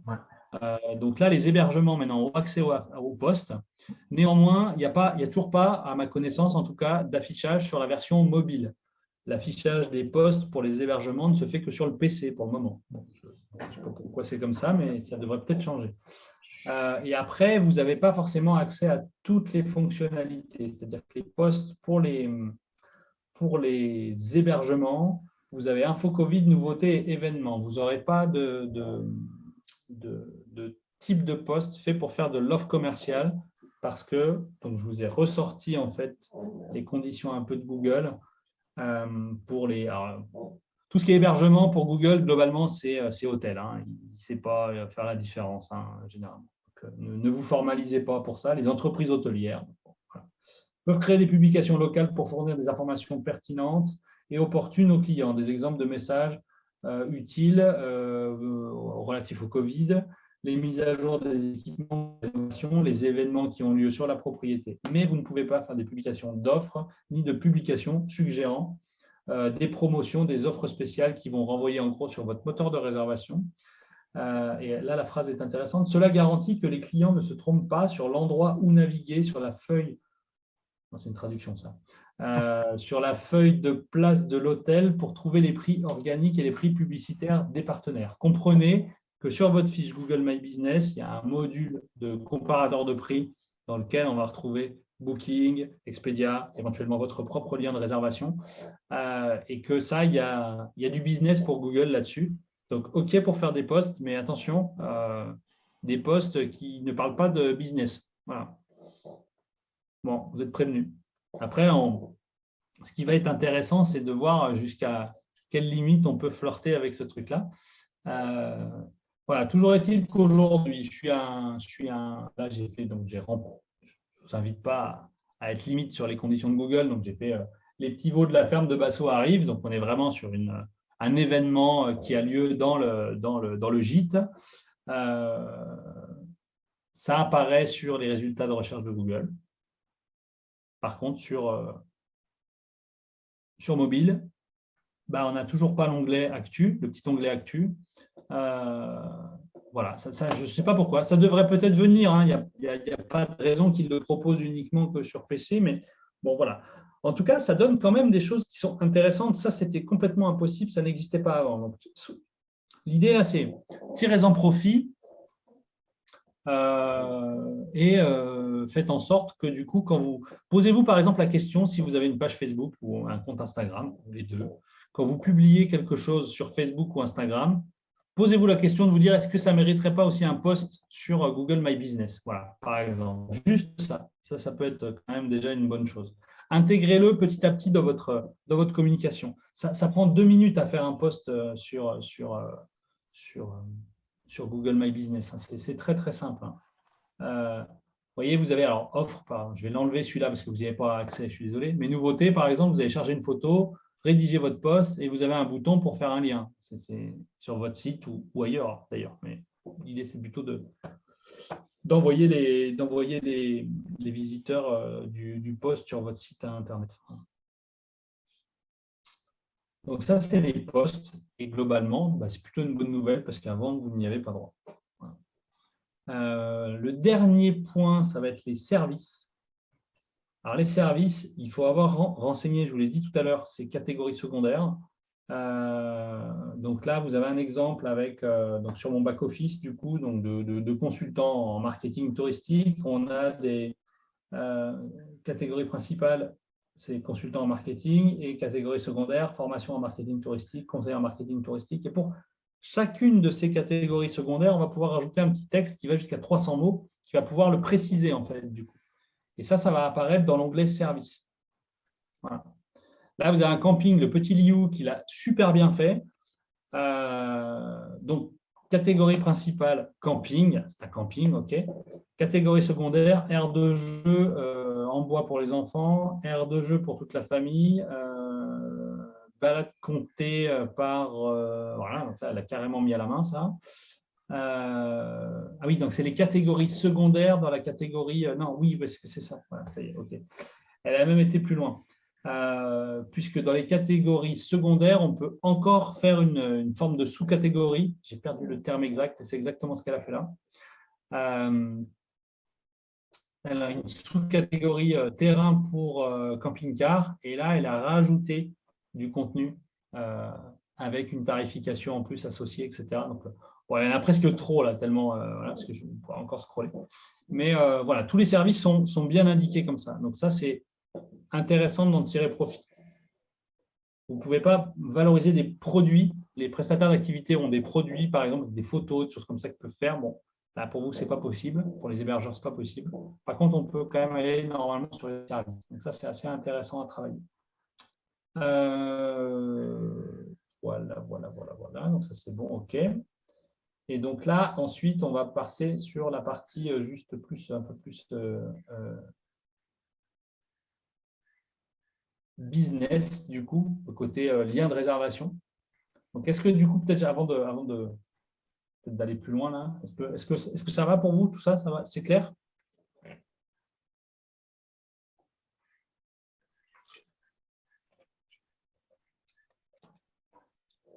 Françoise, France, Gérard, tout ça, tout, c'est bon? Ouais. N'hésitez pas, hein, du coup, hein, mais si je peux. Ok. Donc, les services. Souvent, les services, vous ne l'avez pas travaillé en règle générale. Et la business, du coup, je tape hôtel, j'ai même pas bien tapé, j'ai même pas vu. Hôtel Hautes-Alpes. Bon, il me fait remonter. Ah non, hôte. Donc, du coup, il a compris chambre d'hôte. Donc, je n'ai même pas tapé chambre d'hôte. Il a compris, il a compris. Il me fait remonter ce bloc-là. Par rapport à un bloc classique de résultats local, comme on a vu jusqu'ici, là, on a quand même une particularité qui sont les dates de séjour. En gros, quelles sont tes dates de séjour? Et il les saisit par défaut. Là, on va basculer sur du Google Travel et non plus du Google Maps. Voilà. Bah, vous le voyez, c'est plus tout à fait la même chose. On a affiché les prix, on a les numéros, on a les tarifs indicatifs ou les tarifs en fonction des disponibilités qui s'affichent directement sur la carte. On clique, on a la fiche. Et là, il s'appuie en grande partie sur tout ce qui est données froides. Il va s'appuyer en grande partie sur Google My Business. Et pour ce qui est données chaudes, donc les prix en fonction des disponibilités, il va s'appuyer sur les OTA qui sont connectés, Booking notamment, Expedia, etc. Et potentiellement votre moteur de réservation. Donc là, on voit un truc intéressant. On est sur un hôtel logis. On voit ici un bloc, désormais c'est fait comme ça en 2 blocs. Donc là, je suis juste sur la partie prix. Hein.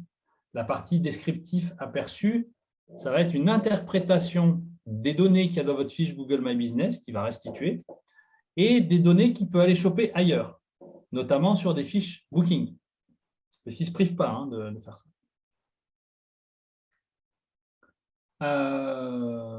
Là, sur la partie prix, qui est vraiment la partie business, du coup, il y aura 2 blocs. Il y a un bloc d'annonce qui est en gros le modèle économique pour Google, c'est-à-dire que ça devient un comparateur de prix. C'était déjà un comparateur de prix avant cette évolution, mais il n'y avait que du business avant. Maintenant, il y a une partie gratuite, donc c'est plutôt la bonne nouvelle.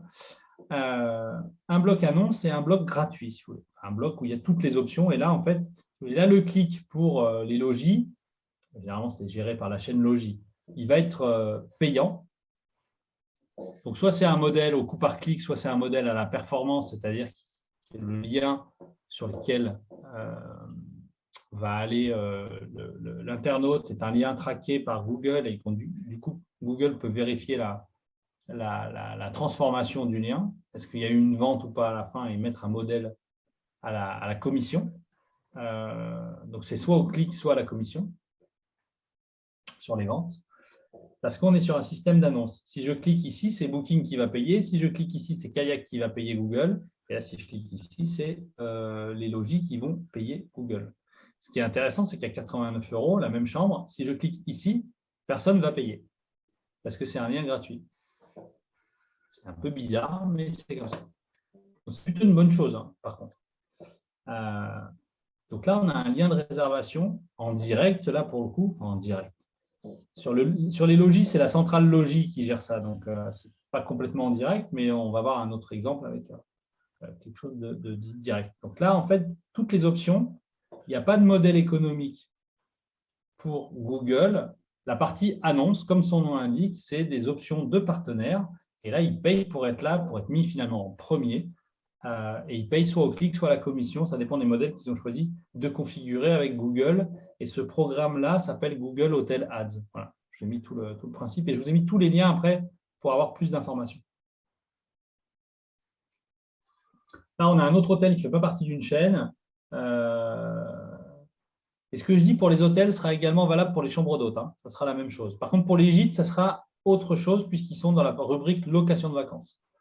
On va en parler aussi rapidement.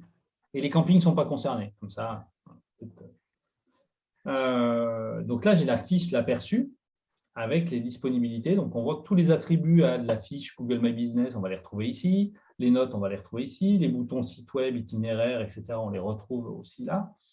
Là, j'ai l'option payante et là, j'ai l'option gratuite. Et on voit bien que lui, en fait, en direct, ça, c'est son prix en direct. Bon, il est moins cher sur Booking, le pauvre, par contre, donc ça, c'est pas très bon. Normalement, il est plus cher, mais là, il se passe quelque chose.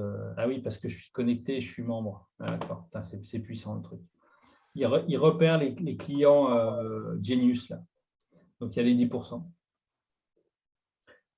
Normalement, si je n'avais pas été client Genius, il n'aurait pas eu, je serais à 107. Donc là, si je clique ici, ça sera un lien gratuit et je bascule directement sur son moteur de réservation aux bonnes dates, parce qu'il y a les dates qui sont posées du 18 novembre au 19 novembre. Je suis directement calé sur les bonnes dates et je peux faire une vente en direct. Voilà. Donc là, il faut avoir une connectivité, par contre, avec le moteur de… Votre moteur de réservation doit être compatible Google Hotel Ads, quoi, en gros. Voilà. Donc, si vous travaillez avec le Channel Manager Evivo, c'est connectable à Google. Eloa, depuis peu, est connectable à Google. Amenities est connectable à Google. Il y a toute la liste en fait, des outils connectables ici que vous pourrez consulter. Voilà. Ça va? C'est un peu technique là, hein, du coup. Hein. Sachez que globalement, si vous avez, bon, je pense que vous faites de la vente en ligne. Si vous n'en faites pas, il faudrait en faire quand même, du coup, parce que c'est quand même hyper important sur l'hébergement. En fonction du système que vous utilisez, s'il a une compatibilité avec Google, vous avez automatiquement ce lien gratuit. Alors, il faudra le demander pour qu'il l'active, mais ce lien gratuit de réservation va être mis sur votre fiche Google My Business et ça oriente le trafic de votre fiche directement sur les prix en direct. Donc, si vous êtes habile pour avoir une parité, par une différenciation tarifaire, c'est-à-dire d'être plus cher, légèrement plus cher sur les OTA, sur les agences qui vous revendent qu'en direct, ce qui est quand même plus que vivement conseillé, les gens verront qu'à un moment, sur Booking et ailleurs, vous êtes à 107 € et en direct, vous êtes à 103 €. Voilà. Donc, c'est mieux. C'est un peu bizarre, ça. Ouais. Pardon? Je ne vous entends pas du coup. Non, c'est rien. C'est un peu bizarre, 107, 103. Moi, je téléphone directement à l'hôtel et j'ai dit Booking, il vous prend 15%, quand même vous faites. C'est plus simple. Parce que 107, 103, c'est peanuts. Ça devrait être beaucoup, beaucoup moins cher en direct.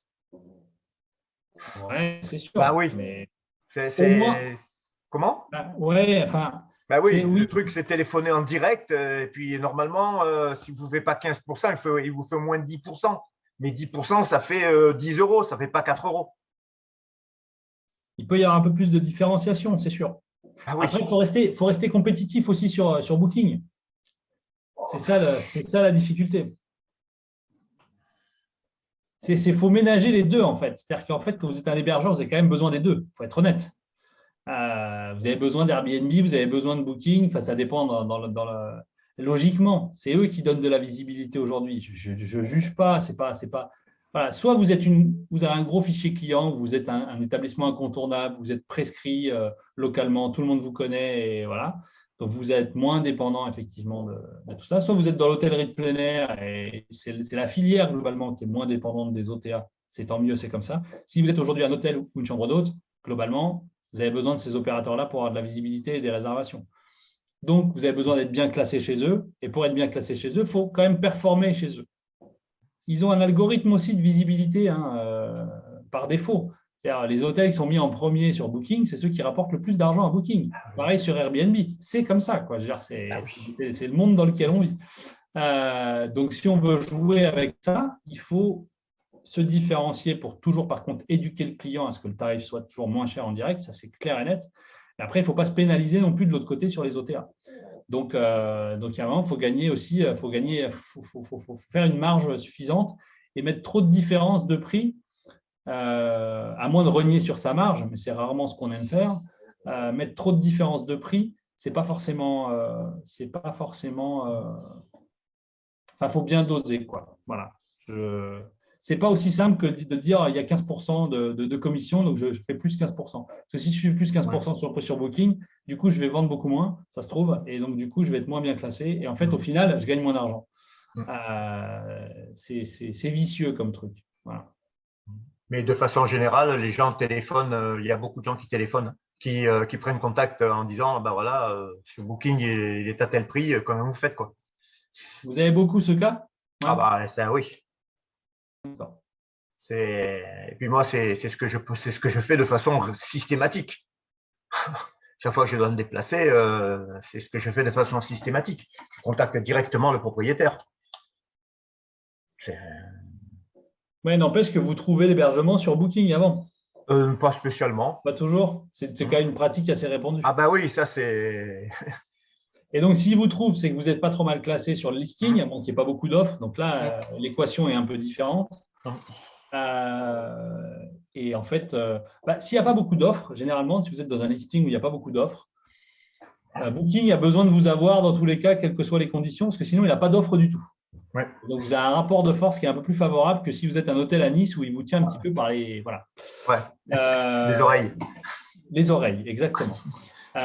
Donc, tout est rapport de à la fois concurrence sur la zone et voilà. Mais c'est important quand même parce que la concurrence sur la zone aujourd'hui sur Airbnb, elle est très forte. Il y a beaucoup d'offres. Le particulier met son offre aussi. Tout le monde met son offre. Donc voilà, c'est important de garder des bons prix pour être compétitif aussi sur ces OTA, tout en favorisant le canal en direct, mais pas trop quand même. Enfin voilà, c'est ménager un peu la chèvre et le chou, quoi. Voilà. Et donc, ces liens de réservation sont, moi, je trouve plutôt une bonne opportunité parce que ça met en avant le tarif en direct directement dans les pages de résultats de Google, en l'occurrence la Google Travel. C'est l'évolution un peu business de Google Maps finalement, de façon simple et gratuite et permet du coup là d'avoir la vue d'ensemble de tous les tarifs présentés et de montrer que du coup, voilà, en direct, c'est moins cher. Mais il faut bien le gérer, effectivement. Là, lui, il participe à un programme Genius. Peut-être qu'il ne faudrait juste pas participer au programme Genius, en fait, du tout, quoi. Voilà. Surtout là où ils ne sont pas énormes, c'est vers Serpenson. Enfin, il n'y a pas de raison d'y aller, en fait. Mais voilà, comme ça. Donc là, vous avez la performance un petit peu des liens gratuits versus des liens payants. C'est assez récent, c'est donc depuis que c'est mis en place. Les liens payants sont devant, donc clairement, ils ont plus de visibilité, mais on voit finalement les gens ont tendance à ne pas aussi aller sur des clics qui sont de la publicité parce qu'ils évitent le plus possible la publicité. Donc, ceux qui arrivent à détecter que c'est une annonce, ce n'est pas hyper simple à voir que c'est une annonce, c'est marqué annonce, là, il y a toutes les options, donc c'est toujours un peu discret sur Booking, il fait exprès, sur Google, il fait exprès, mais bon, on le voit, il y a un phénomène où il y a beaucoup de gens qui ont des adblocks, on l'avait vu au tout début, la part des liens payants, des clics sur Google sur les liens payants était de l'ordre de 10%, alors que les non-clics, c'était à 60%, et le reste, c'était du clic référencement naturel. Donc, voilà. Néanmoins, c'est une opportunité à saisir, je pense, ça aujourd'hui. Donc, regardez les connectivités si vous passez sur de la vente en ligne pour voilà, choisir peut-être la solution technologique qui vous le permet. Donc, Evivo, qui est connecté à OpenPro, permet de le faire. Hein. OpenPro, c'est l'outil qui est mis en place par l'ADT pour faire de la vente en ligne et le Channel Manager, donc ce qui permet d'alimenter les canaux de distribution de type Booking, etc. C'est Evivo. Voilà. Je n'ai plus les tarifs en tête, vous verrez ça avec Juliette après, peut-être, si vous voulez. Pour terminer, pour ceux qui ont du gîte ou des locations de vacances, la technique existe aussi. En revanche, ce n'est pas exactement pareil dans le sens où là, comme vous le voyez à l'écran, il y a un seul opérateur à chaque fois. Là, il y a TripAdvisor. On aurait pu trouver, je vais vous montrer un exemple, où là, on a le site en direct parce qu'il a un moteur de réservation qui est compatible avec ça. Alors, ce n'est pas les mêmes moteurs de réservation. Hein. C'est vraiment pour être… Là, il remonte dans la rubrique location de vacances Et ce bien-là, qui est quand même juste à 1 995 € la semaine, non, la nuit, c'est que là, on est à 13 000 € les 7 nuits. Donc, effectivement, ça fait, c'est pas donné quand même. 12 personnes. Ouais, mais c'est un truc sur les hauteurs de Cannes, je sais pas quoi. Bon, voilà. Ah oui. C'est hors de prix. Mais normal. Ils ont un système de réservation en direct. On n'est pas obligé d'être sur des trucs hyper haut de gamme pour avoir ce type de service, hein, je tiens à le préciser. Mais c'est leur moteur de réservation qui prend le relais à la place des opérateurs. Voilà.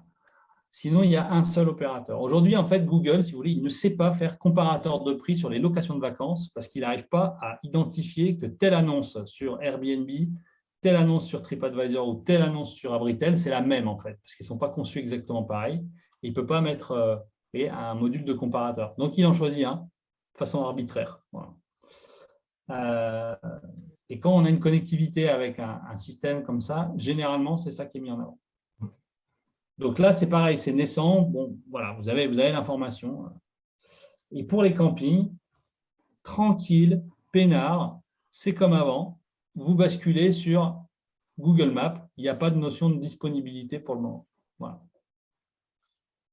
Donc ça, c'est la bonne nouvelle.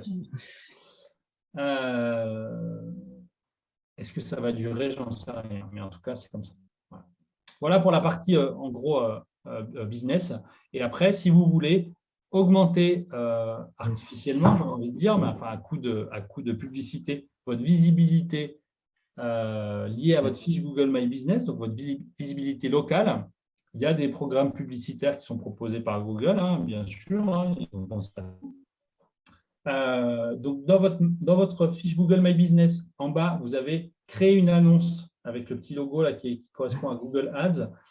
Si vous n'avez pas déjà de compte Google Ads, logiquement, vous remontez dans un parcours en fait, qui se présente comme ça. Le choix de votre entreprise, de votre audience, de votre annonce et du budget. Donc, vous allez choisir effectivement la partie donc, votre entreprise. Normalement, vous êtes sur votre fiche Google My Business. Donc, il va prendre votre fiche Google My Business et vous allez commencer à travailler justement votre audience. Votre audience, c'est de la pub locale. Donc, ce n'est pas hyper adapté. Je le présente, hein, mais ce n'est pas hyper adapté à de l'hébergement puisqu'en fait, le rayon maximum, c'est 65 km autour de l'établissement. Donc, vous, votre objectif, c'est plutôt d'avoir des gens qui habitent en dehors des 65 km, hein, en règle générale. Bon, voilà, sachez que ça existe. Je ne suis pas sûr que ce soit pertinent. Et après, du coup, vous choisissez votre annonce, vous rédigez votre annonce et vous donnez un budget. En gros, il n'y a pas de sélection des mots-clés comme sur Google traditionnel. Là, en fait, il va prendre les mots-clés qui sont liés à vos catégories et vos catégories principales et secondaires. Voilà. Et il va faire lui-même sa petite sauce et il va vous mettre en avant dans des recherches locales. Voilà. Par contre, ça, c'est hyper adapté pour des prestataires d'activité ou des commerces.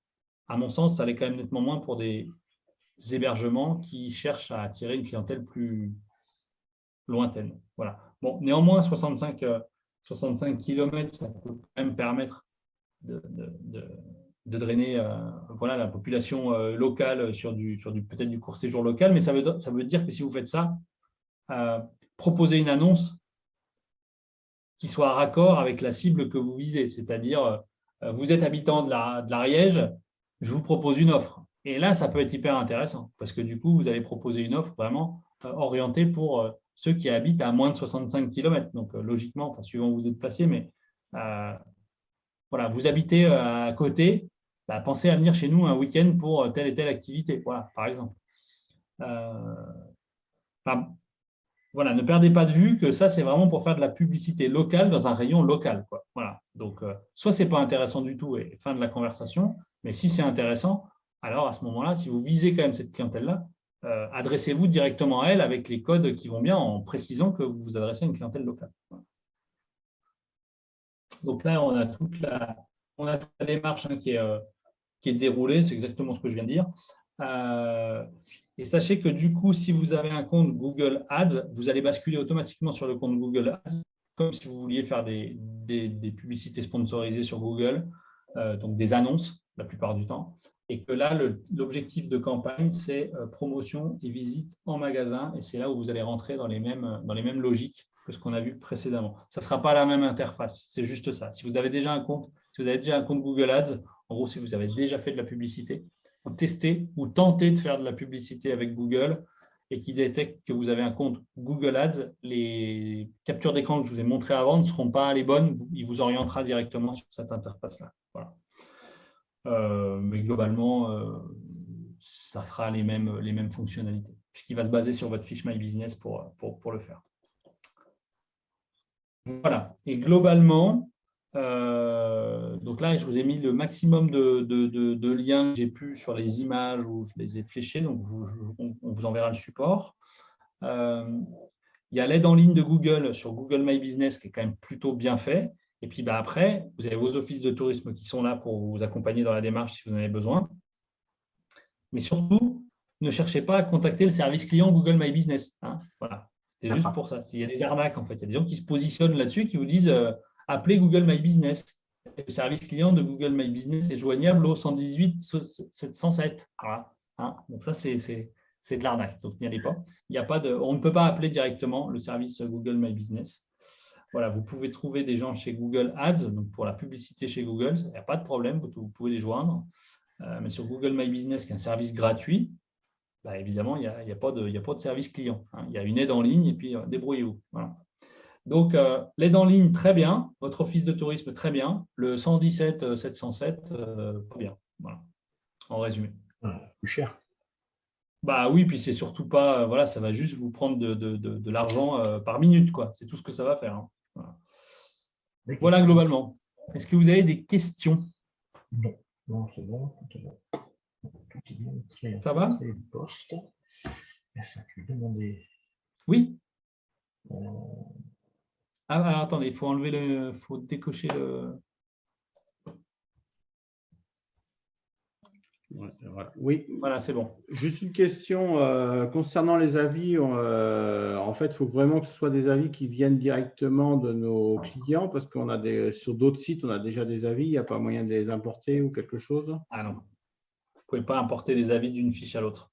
D'accord. Okay. Non. Non. Vous pouvez mobiliser par contre votre réseau d'amis pour avoir des bons avis. Ça se fait, hein. Voilà, c'est pas terrible, mais bon, ça se fait. Ça se fait et c'est assez limite, c'est-à-dire que vous en aurez quelques-uns comme ça de plus, et puis de toute façon, après, c'est plutôt une démarche de solliciter ces bons clients, quoi. Voire tous ces clients. Ouais. Très bien, merci.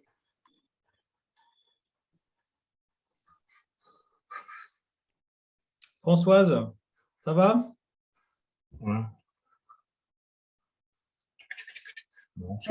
Disons que pour moi, j'avais créé il y a quelques années mes deux fiches pour chaque gîte. D'accord. Seulement, j'ai été sollicitée pour une publicité payante, bien sûr. Et à partir de ce moment-là, je me suis retrouvée avec ma fiche d'un de mes deux gîtes qui a été dit c'est un doublon par rapport à l'autre gîte parce qu'ils sont situés au même endroit. Donc voilà, j'ai cherché à savoir comment je pouvais faire, je n'ai pas trouvé la solution et j'ai pris rendez-vous avec l'Office du tourisme du Couserans pour régler ce problème, on va dire. En sachant que, par exemple, l'autre jour, j'ai été re-sollicitée et sur la fiche qui est… Sollicité comment, par contre? Comment? Comment vous êtes sollicité? Par téléphone. Oui, bien sûr. C'est du pipeau. Ouais. C'est pour ça, quand pas je vois Google, ça. C'est pas Google. Il n'y a pas de téléphone, on ne peut pas appeler quelqu'un. Alors, je me suis dit, bon, ben là, forcément, c'était des gens, bon, je ne sais pas qui. Bon. Mais toujours est-il que quand même, ce matin, je me suis dit, mince, il y a tellement longtemps que j'étais là-dessus.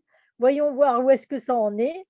Et heureusement, parce que j'avais un avis de personnes que j'avais eues la semaine d'avant qui avaient déjà posté un avis alors qu'ils étaient encore chez moi pour me mettre une note et donner des commentaires positifs, on va dire. Et par contre, voilà, je me suis dit, tiens, ça a changé, il y a marqué refuge de montagne. Je dis, mais je n'ai jamais marqué ça. Donc voilà, je me suis posé la question, comment ça avait changé? Est-ce que Google avait changé leur Je façon change de rien. gérer tout ça? Ça peut Comment être c'est des. possible? Normalement, il vous le dit si c'est écrit en haut, parce que je l'ai déjà vu, ça, du coup, c'est des clients qui ont fait des suggestions. Enfin, c'est des internautes qui ont fait des suggestions de modification de vos catégories. Ah, d'accord. Je pense, hein, je pense. Et en fait, ils vous demandent de Moi, je l'ai vérifier modifié. si les suggestions des clients sont les bonnes, en fait, et que vous les acceptez ou non. Voilà. Et à ce moment-là, il faut remettre à jour ces catégories correctement. Oui, Voilà. parce que là, tout de suite, j'ai modifié. J'ai dit, ben non, refuge de montagne, c'est pour les personnes qui s'arrêtent une nuit, qui ont le repas en général, ou qui sont en tente à côté du refuge. Enfin, voilà, donc moi, ce n'est pas du tout ça, quoi. Donc, bon, je me rends compte que j'ai créé cette fiche et que j'y vais rarement. Et voilà, et je remercie l'agence de développement touristique et les OT de nous stimuler pour me dire que voilà, c'est important d'avoir sa fiche, d'y aller régulièrement. Et là, tout à l'heure, je vous dis, je dis, ah, mais j'avais un avis, un nouvel avis. Ouais. Je dis quoi? Donc voilà. Normalement, avec votre smartphone, si vous êtes connecté avec le même compte Google, il doit normalement vous pousser des notifications quand même pour ne pas passer à côté. Ouais. Disons qu'il n'y a pas longtemps que j'utilise un smartphone et je ne sais pas encore. Donc, pour l'instant, ma fiche, je le gère avec l'ordinateur portable. Mais c'est très bien, c'est très bien, c'est très bien. Allez régulièrement voir le back-office My Business et puis ça se passera bien, je pense. Bon, c'est gentil en tout cas de souligner le travail des offices et de l'ADT, ça leur fera plaisir, je pense. Peut-être juste Mathieu, si je peux intervenir.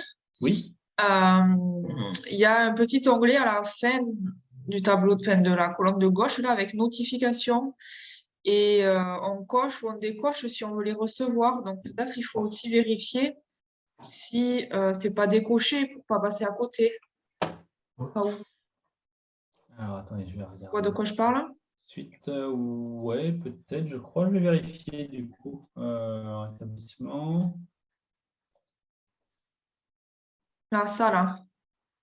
Recevez une alerte dès qu'un client met un avis, dès que… Ah, ça c'est bien ça. Voilà. ça me stimule. Donc peut-être aller vérifier là-dedans. On pourra le regarder ensemble, Françoise. Voilà. Dans les paramètres, en fait. Oui. Notification par mail, tu vois. Si c'est décoché, peut-être que ça peut expliquer que certaines personnes, certains prestats passent à côté de l'activité externe, en fait. Ouais. Mais oui, c'est vrai. Mais en fait, je pense que par défaut, c'est activé, en fait. Hein. Oui, par défaut, c'est tout activé. Mais oui, c'est bon. Rien n'empêche de le checker quand même, hein, c'est sûr. Ouais. C'est là que je me rends compte que faut tout revoir parce que c'est pas parce qu'on a créé depuis quelques années, je sais plus quand est-ce que je l'ai créé. Ça fait au moins 4 ans, je crois, il me semble. Je me rends compte que voilà, j'ai créé ça, mais il faut que je m'en occupe un peu de temps en temps, quoi. Et là, tout revoir, quoi. Ouais. Bon.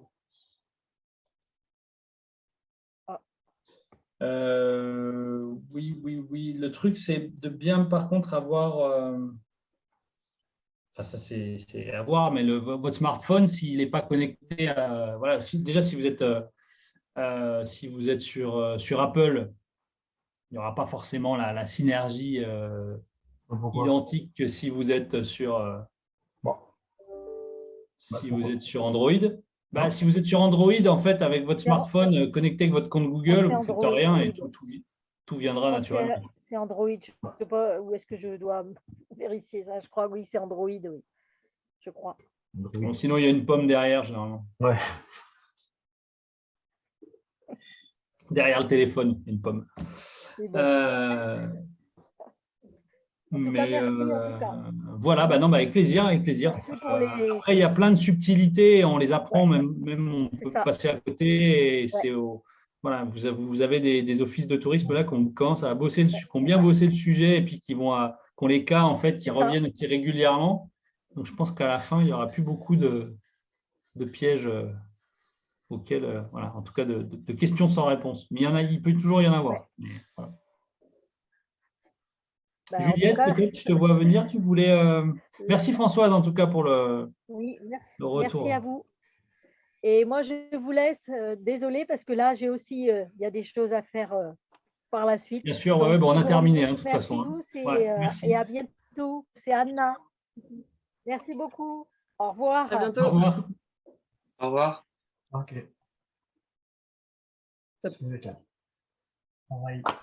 Juliette, tu voulais dire quelque chose? Ouais, en fait, je voulais juste déjà simplement remercier tout le monde d'avoir été présent aujourd'hui. Et merci Mathieu, c'était super utile. On a appris plein de choses, je pense.